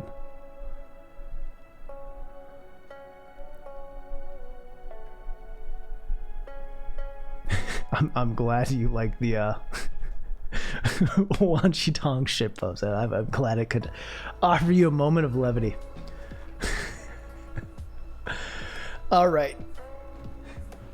Scarlar, thank you for the gift sub. Yeah, I mean, I think my rankings are probably pretty typical Avatar fan rankings. We'll see as it goes on. But yeah. All right, the desert. I think the desert is SS, easy SS. Probably we'll see. It's great. You muzzled Appa. I talk about this in my video about Avatar, the most recent one that I did of like tier bending. and like sad moments. I think the desert is amazing at that, of like having its funniest moments be followed by its most tense moments. And like I think this manages to be one of the most emotionally resonant episodes of the series, and also one of the fucking funniest episodes of the series. It's so funny. Just the whole cactus juice bit is super good, and yeah, it also makes me so sad. I think just all of Aang freaking out, Aang being so mad, him losing his best friend. F is the Great Divide. Him losing his best friend in Appa. And yeah, I think for me, it's also a really cool B plot with Zuko and Iroh. And Iroh like goes to talk to the White Lotus members, and you get this sense of like, oh, there's so much more to Iroh. There is so much more to Iroh than I fucking knew. I think that stuff's really good. It's just overall everything about it is solid, but the core of it, and it's this moment. I think this moment is one of my favorite in all of Avatar, of just like Aang once again losing control in the same way that he did in the Avatar state, in the same way that he did in the Southern Air Temple, in the same way that he just has happened to him throughout the series. And an exhausted Katara, walks over to him, takes his hand, isn't afraid of him, and is just only has sadness and exhaustion of seeing her someone super important to her. At this point, her friend, like, miserable and not able to control himself. But she's like still there, still willing to help, and well, I don't know. It's just such a powerful moment of her, like everyone, like Sokka being like, "Get away, run!" Like, you need to move, and Katara just stands there. And then walks and is the one that is able to bring him back, and him just still being in the Avatar state but crying. It's just so good. And I think their juxtaposition of the cactus juice jokes with these moments just works so well, to make you like put your guard down. How do you remember individual episodes? I don't know. Avatar is kind of easy to do that with. With Korra, I'd struggle a lot more, but Avatar is pretty. I mean, I've also watched Avatar a lot. Yeah, I think that's probably my favorite scene in the series. And that's why it gets an SS from me, dog. Serpent's Pass, kind of a mid episode. Some good stuff in this. The return of Suki. You get the return of Suki. You get the return of Jet. Right? The return of Suki and Jet, which both interesting. A great shot of Sokka and Suki like about to kiss with the moon in the background. Oh, good stuff. And then yeah, Jet and I'd say it's about here. A solid episode. But yeah, Jet and Zuko teaming up. Such a unlikely duo, right? Of the two of them teaming up. It's better than these episodes. It's a higher B. It's better than these episodes for sure. I think it's that like, oh, you also have like one of the best Toph lines. Yeah. Oh, Sokka, you can just let me drown now. Oh, it's so good. Naming the baby Hope. Yeah, it's a solid episode. A good episode that continues off of Aang feeling sad and all that shit. And builds off it, lets him keep moving forward and having hope with it. The drill's not a great episode. Some interesting.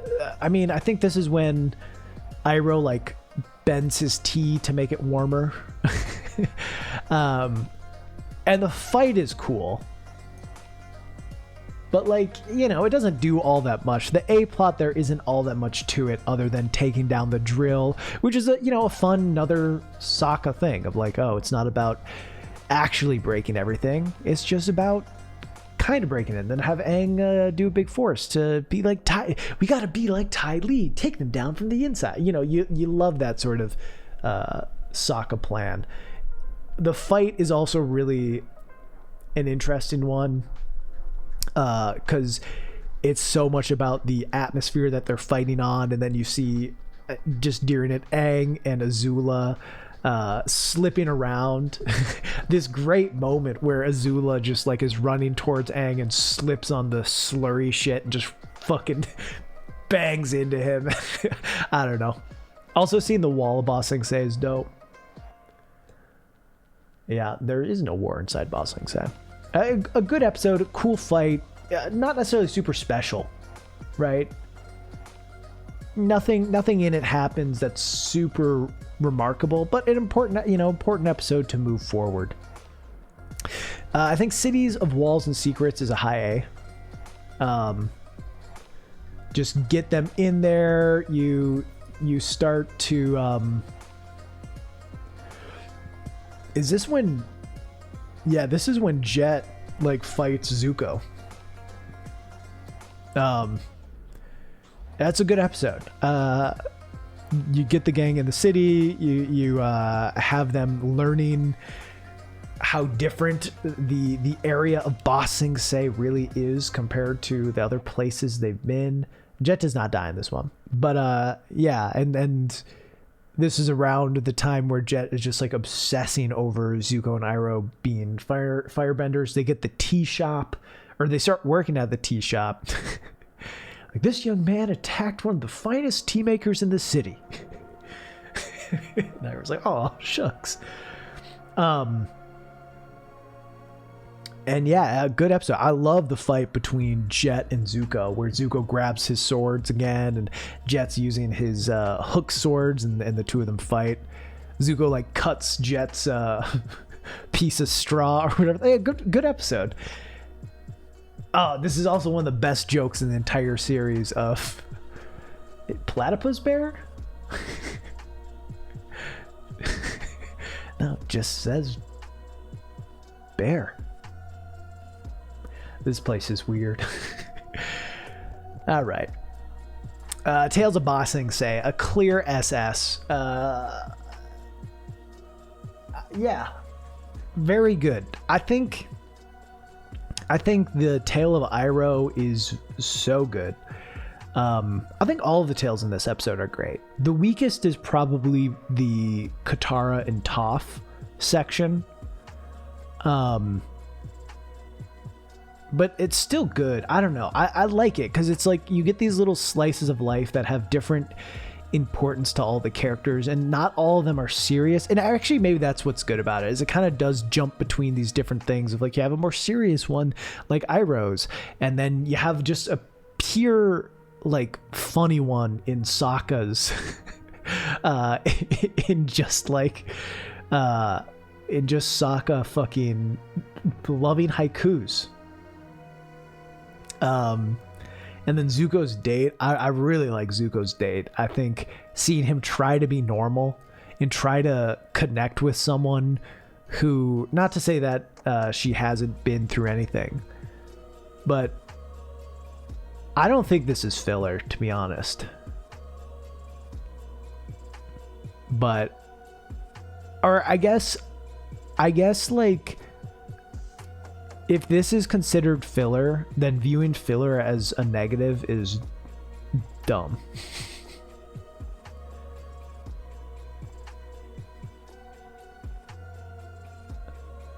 I think because I think the series is far worse if you don't have this episode. Because yes, sure, it doesn't push forward all of the plot stuff. There's some pushing forward in Appa's location, I suppose. But like sometimes taking time for characterization in a story is just as important. Like not every chapter of a book is always going to be the same level of plot importance, but sometimes those moments where characters get to breathe and grow are super important. All plot, all time, bad. Honestly. Yeah.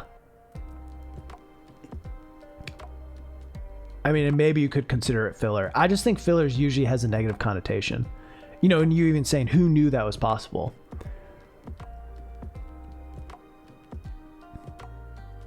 First thing that gets cut by Studio People, yeah. But yeah, I think it's a great episode. Have you played Tell Me Why? I have not played it. You have to work hard to keep it in. Probably. I think by that point, there was a lot of faith in Avatar, though. But yeah, okay. Appa's Lost Days, a great episode. I'll give it an S.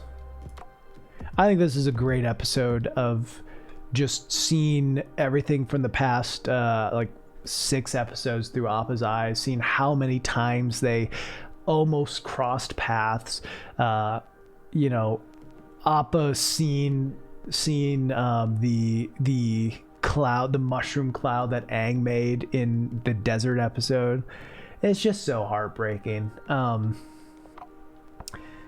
You know, getting another return of Suki, who finds Appa, tries to help. The introduction of Guru Patik. And just, yeah, I mean, I think that's an interesting point of what you said, right? Of they probably had to fight really hard to keep Tales of Ba Sing Se. Think about this 2-episode run of Avatar. In 2 episodes, of which I would say are 2 of the show's best, they have a slice of life episode where each character, you just see a day of their life. And then you have an episode from the perspective of an animal. With very few of your principal characters. That's amazing. It's amazing that they were brave enough to do that for 2 episodes in a kids show and still like expect people to be engaged and enjoy it. I think people did, which is pretty great. I also love there's a shot of Iroh seeing Appa fly by and Zuko's like, what was that? And Iroh's like, nothing. I saw nothing, dude. What? So what? You think something? What? No, nothing there. Just go, go chill.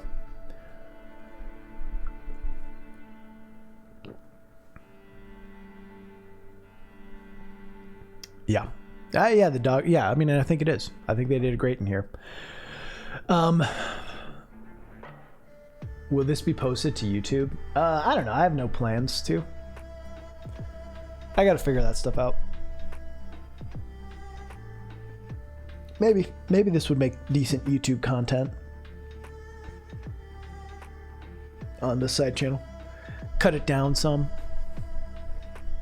Anyway, Lake Laogai. Another good episode. An S. Can we talk about how good book 2 is, by the way? Oh my god. This is a good episode.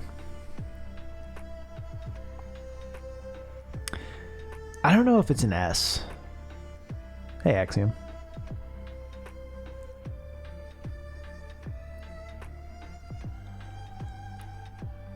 This is a good episode for sure. Of like Jet being reminded. Jet did Jet just die? Yeah, that stuff's good.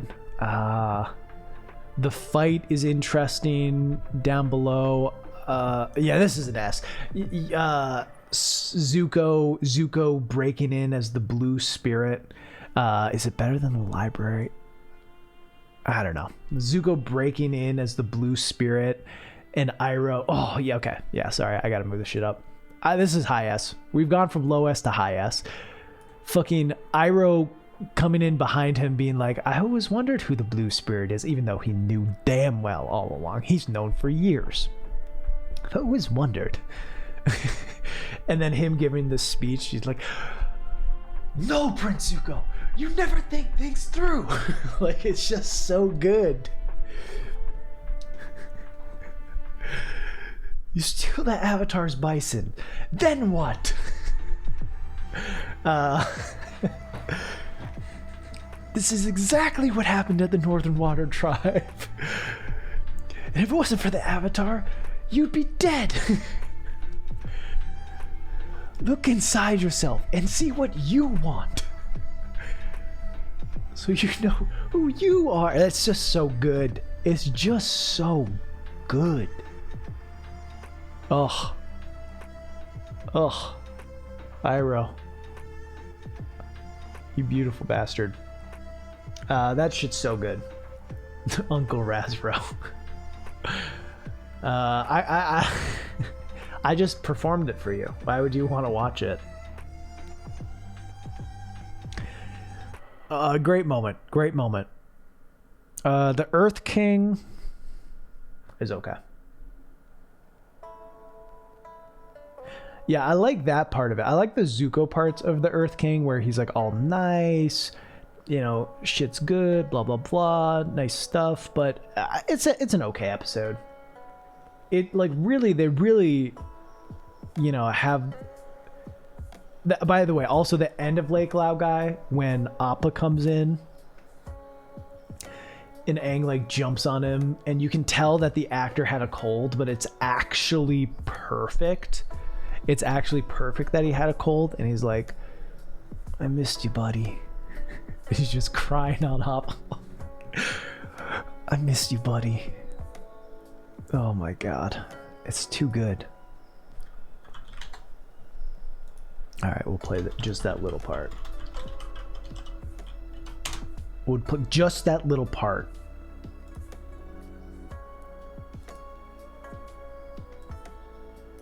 Just that little part.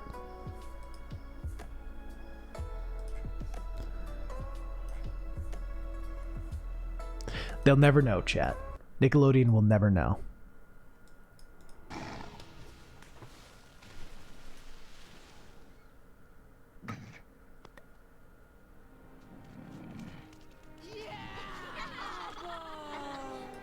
I missed you, buddy. Oh, it's so good. I missed you. You can tell he has a cold, but it actually makes the performance better. I missed you, buddy. I missed you, buddy. Anyway, the next episode's worse. You know, some funny jokes. Get some more stuff with the bear. The Earth Kingdom is an idiot. The Earth King's an idiot and is like, and the people of Ba Sing Se are all fools, and I'm the crowned fool. There's some good stuff in it.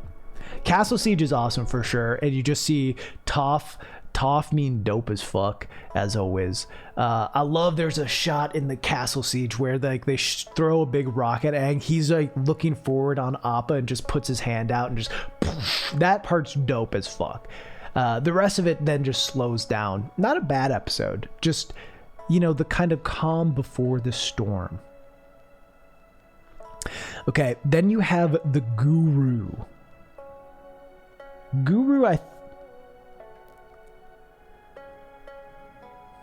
Guru's an S for sure. I'm gonna put it below Appa's Lost Days. I think the Guru is great, and normally I combine these two. If I were combining them, I put them in SS. Toph turns the stairs into a slide. Yeah, so good. But I think the Guru falls a little. I mean, it's another setup episode. Fuck no, this is a good episode. Yeah, I mean, you have Aang go to the Guru. He starts working through all those emotions and trauma. You learn more about the Flow Chi. It's good stuff. Good reflections. Ugh. Tastes like banana and onion juice. I'd like another. Okay, fuck it. It's an SS. Guru's an SS. It's good. It's a low SS. But it's definitely an SS. Toph doesn't invent it in this one. Or is that the very end she does? Oh, yeah. Yeah, it's the very end. So she's kidnapped. Yeah. And then like the resolution for it is in the next episode. Yeah, and he's like, all things are connected, you know. Even metal has the tiniest bit of minerals in it. Oh, so good. And Toph gets the hit, and she's like, "Whoo, Toph, you rule."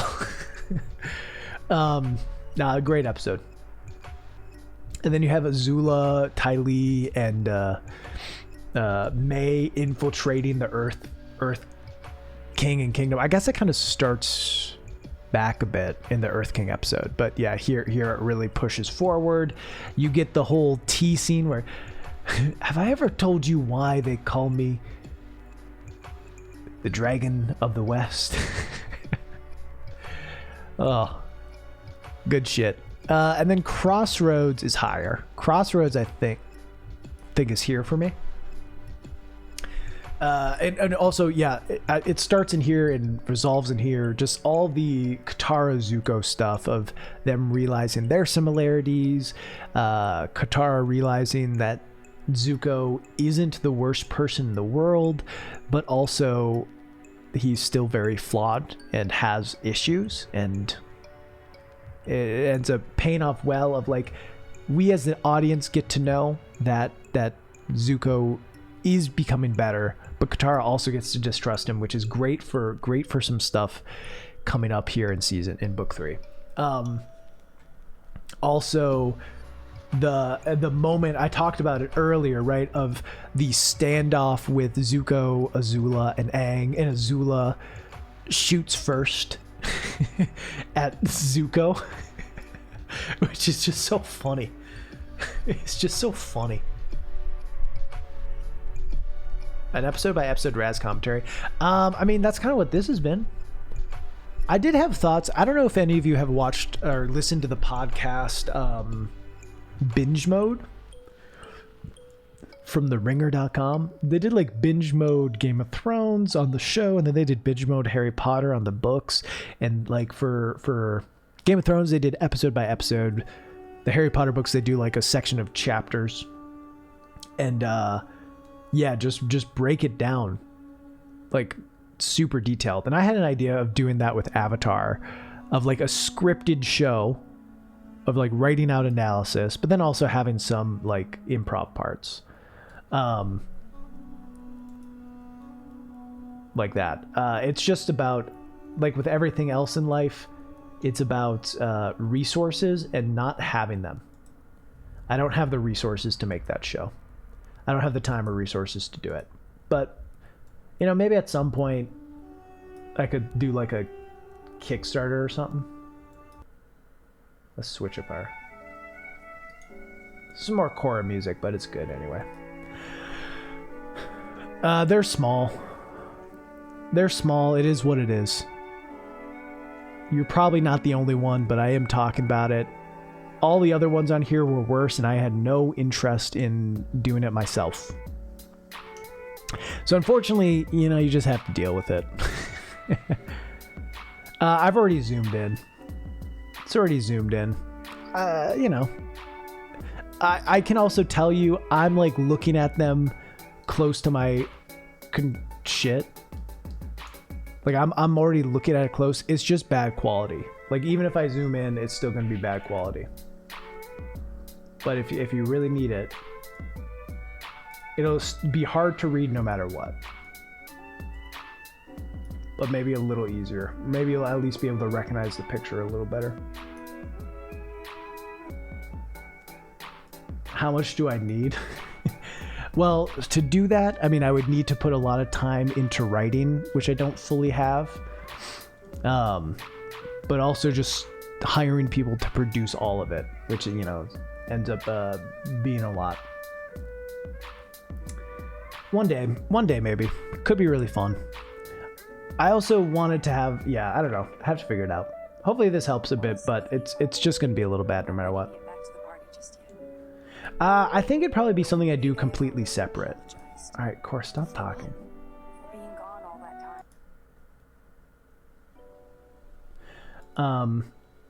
Do you outsource your editing? Sometimes. Depends on the video. Depends on the thing.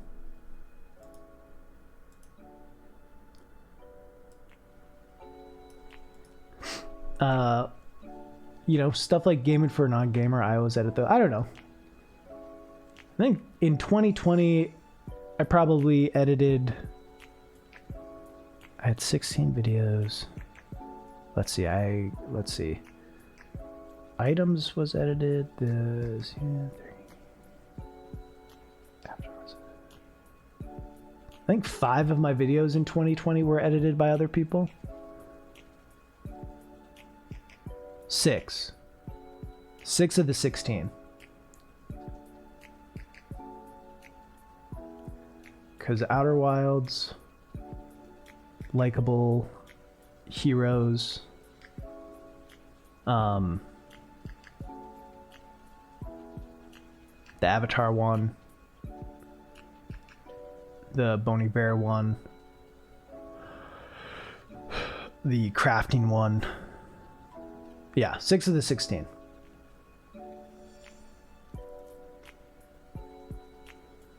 So, I mean, it all depends. I think the only... Yeah, usually. I mean, yeah, usually. I'll do additional edits. Depends on it. Like, the Bony Bear one, I didn't do any additional edits because it was so stylized and was just easy to have it be what I wanted it to be. Where the ones, yeah, I usually go in, change up some of the shots, adjust certain things. But yeah, anyway, let's continue on. Talking about Crossroads of Destiny, because I feel like I haven't talked about it enough, other than it's an SS. You know, great moment of having the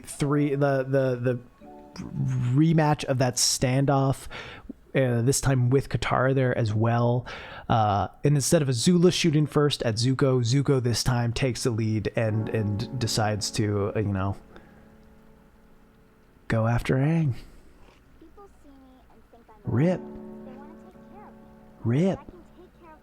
And yeah, so great transition from him. The episode ends on such a weird, crazy note of like Zuko returning home and being praised for it, and just or is that the next one? I can't remember. That might only happen in Awakening. I don't remember fully.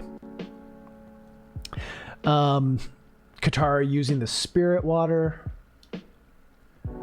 and all that. Zuko's choosing, yeah, because you have so much faith. Okay, I'm gonna change the music.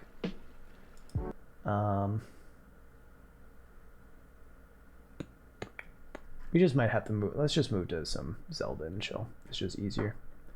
Just easier. You don't always need to be in the Avatar music mode.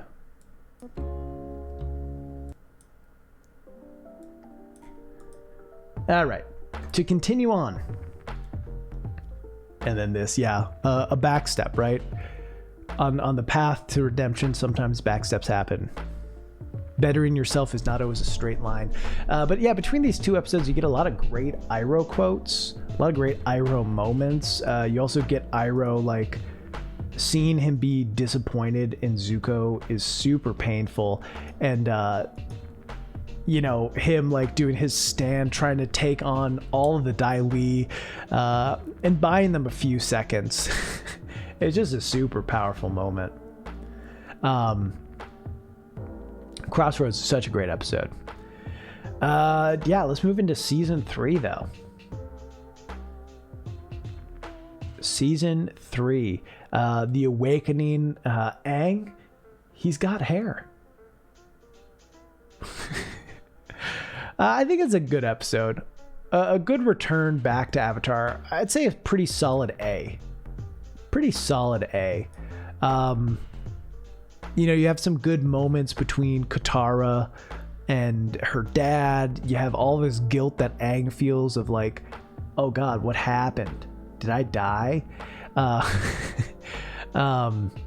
You have Zuko going on dates with May and going to see Uncle, and Uncle won't talk to him. Just all these great moments in it. Yeah. You see, like, Aang has lost everything, right? Aang has lost everything in this moment, and he's the one who needs his honor back. It's so good. He's like, I need my honor back.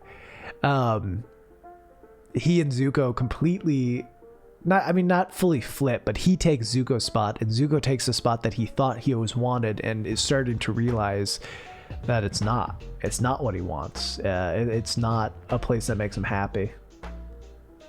Love it. Good flips. The headband, fun. The headband's fun.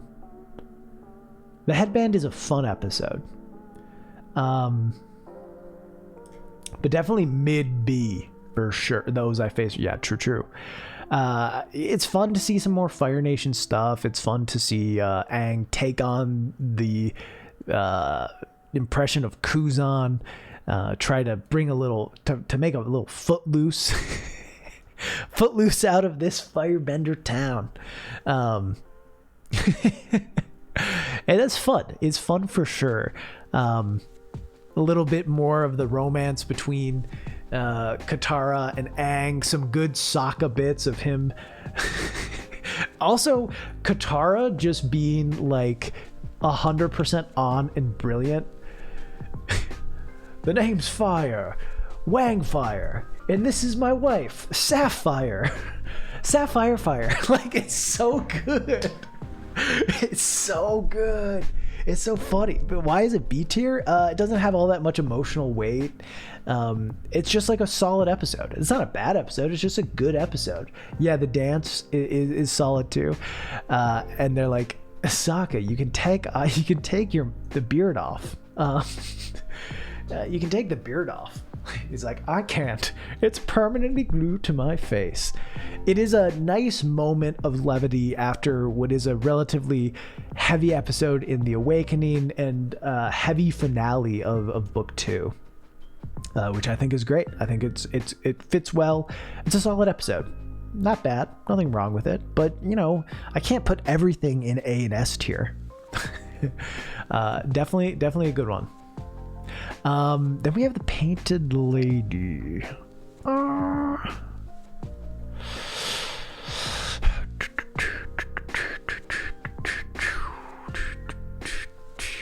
I'm trying to rank everything relative to Avatar.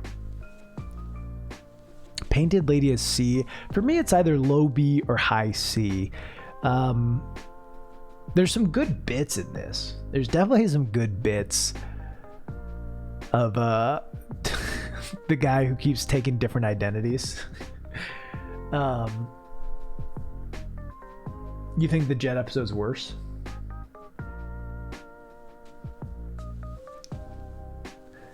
We'll give it a C. We gotta have some spicy takes. We gotta have some spicy takes. I mean, they'd have to reanimate the show to do that, right? To get it in 16:9. Or zoom in and ruin a lot of shots.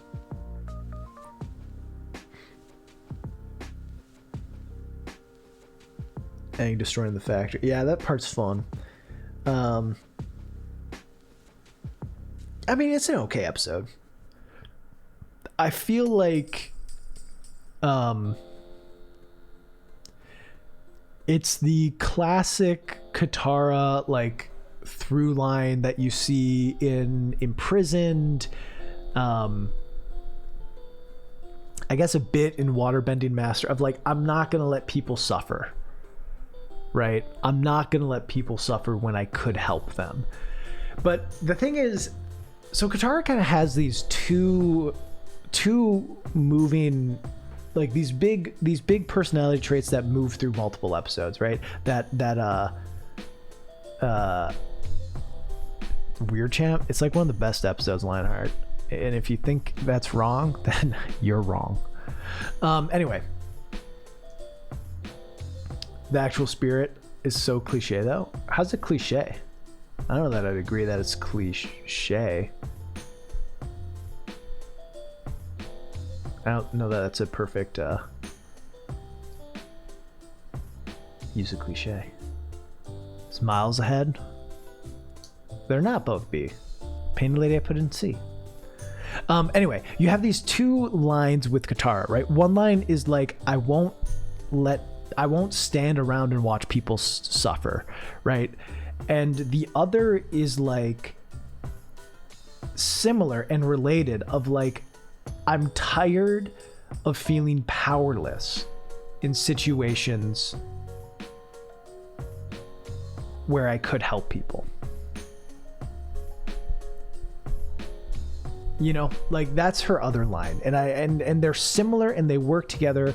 I think the first one is okay, but all it ends up doing a lot of the time is not growing her character, but instead, like, I mean, I don't know. It's good to have that stubbornness show so you know that that's how she thinks, right?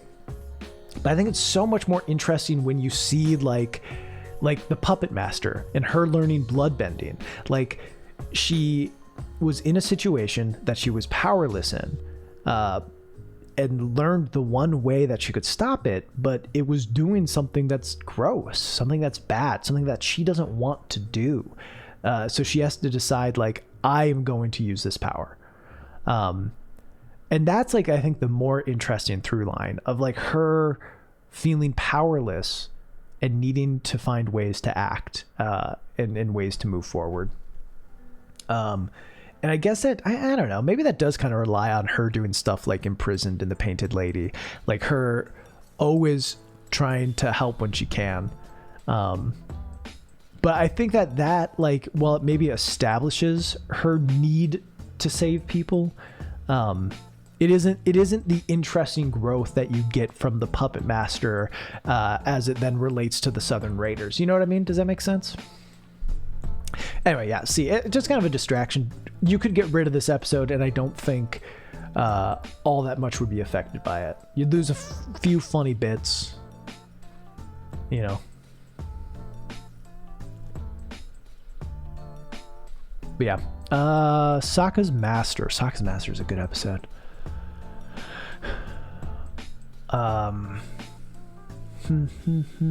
Is it an S? Yeah, Sokka's Master's an S for sure.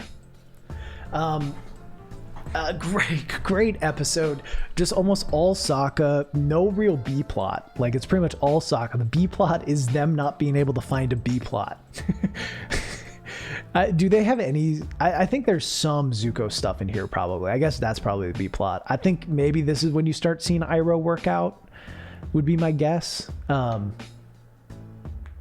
But like the B plot with the gang is them just being like, tell a joke. I miss Sokka. I mean, I think they do a perfect thing of like, yeah, it starts out you feeling like Sokka's useless, but you realize like Sokka's importance is that he moves things forward. He keeps hope in the group. He lets them all gel. He is the gel that can hold them all together, because Toph, Aang, and Katara all have, I mean, Aang and Katara obviously get along pretty well, but the three of them do have very different personalities that can grind up against each other, and I think Sokka often ends up as this like force between them that they can all like kind of turn to and either shit on or just like laugh with or have some sort of commonality with. Say something funny. Funny how? Yeah. And a good setup too. Yeah, you're right. Good setup for the White Lotus stuff. I always like stuff where it's seen more people in the Fire Nation who aren't blind supporters of the Fire Nation. I like that. And that's what I like about right, where book 2, so much of it was realizing not like being part of the Earth Kingdom doesn't mean you're a good guy. Book 3 was so much about being part of the Fire Nation doesn't mean you're a bad guy.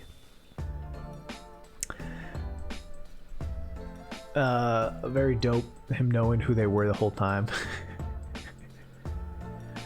The moment you walked in here, said your name was Sokka. Should have said Lee. There's a million Lees.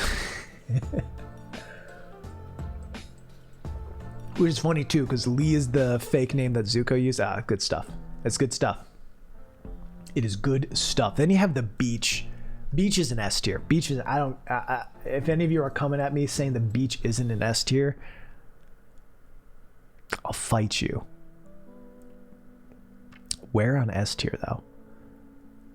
Genuinely, Beach is high S. Beach does not make SS for me, but Beach makes S. I think it's just outside of that. Is this the introduction of Sparky Sparky Boom Man? No. Wait, it is. Yeah, this definitely is. Right? Like, because that's the B plot is no, the runaway is when they confront him and like for the first main time. But I'm pretty sure the first time they show up, they're like camping and then they see a glint and then just yeah. And that's the jump between. Yeah, so you get the introduction of Sparky Sparky Boom Man. You just get some funny slice of life stuff of like the four the kind of villains we've seen throughout, only one of whom I think most people look at as a villain, right? I don't think anyone watching at this point really sees Zuko as a villain. They see him as a conflicted anti-hero, right? And then Ty Lee and May are just like there for the ride. They're not necessarily good guys at that point, but I don't think they're villains. Azul is a villain. You know Azul is a villain by that point. But you're seeing four teenagers who have had the weirdest teenage life ever. One like went away to the circus. One has been chasing like the most powerful being in the world. You know, yeah. So to see them try to like play volleyball, to see all the dudes hit on Ty Lee, and Azula gets kind of jealous, to see them at the party. That's a shop uniform you got there. So sharp it could pierce the hull of the lead ship in a Fire Nation fleet. Like Azula trying to flirt is the funniest fucking thing.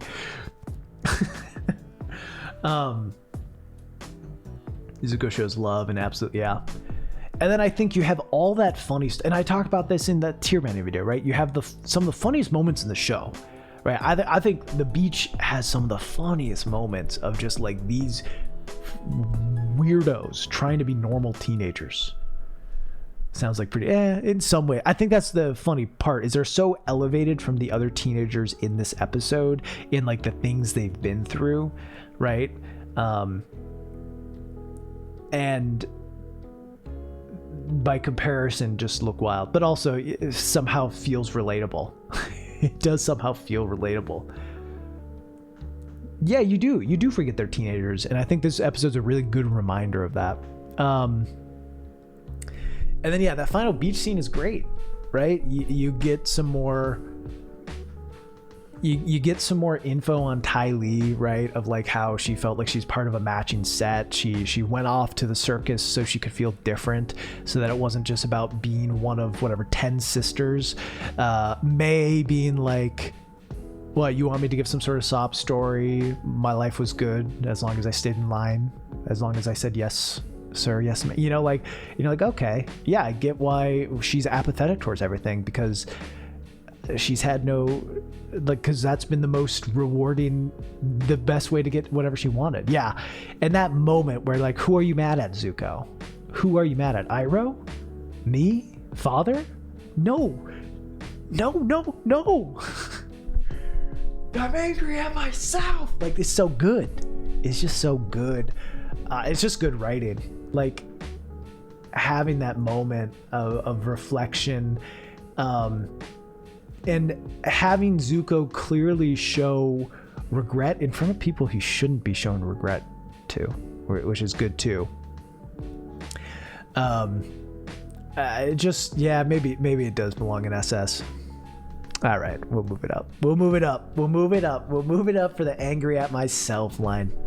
We'll move it up for that. It's a good line. It's a good part.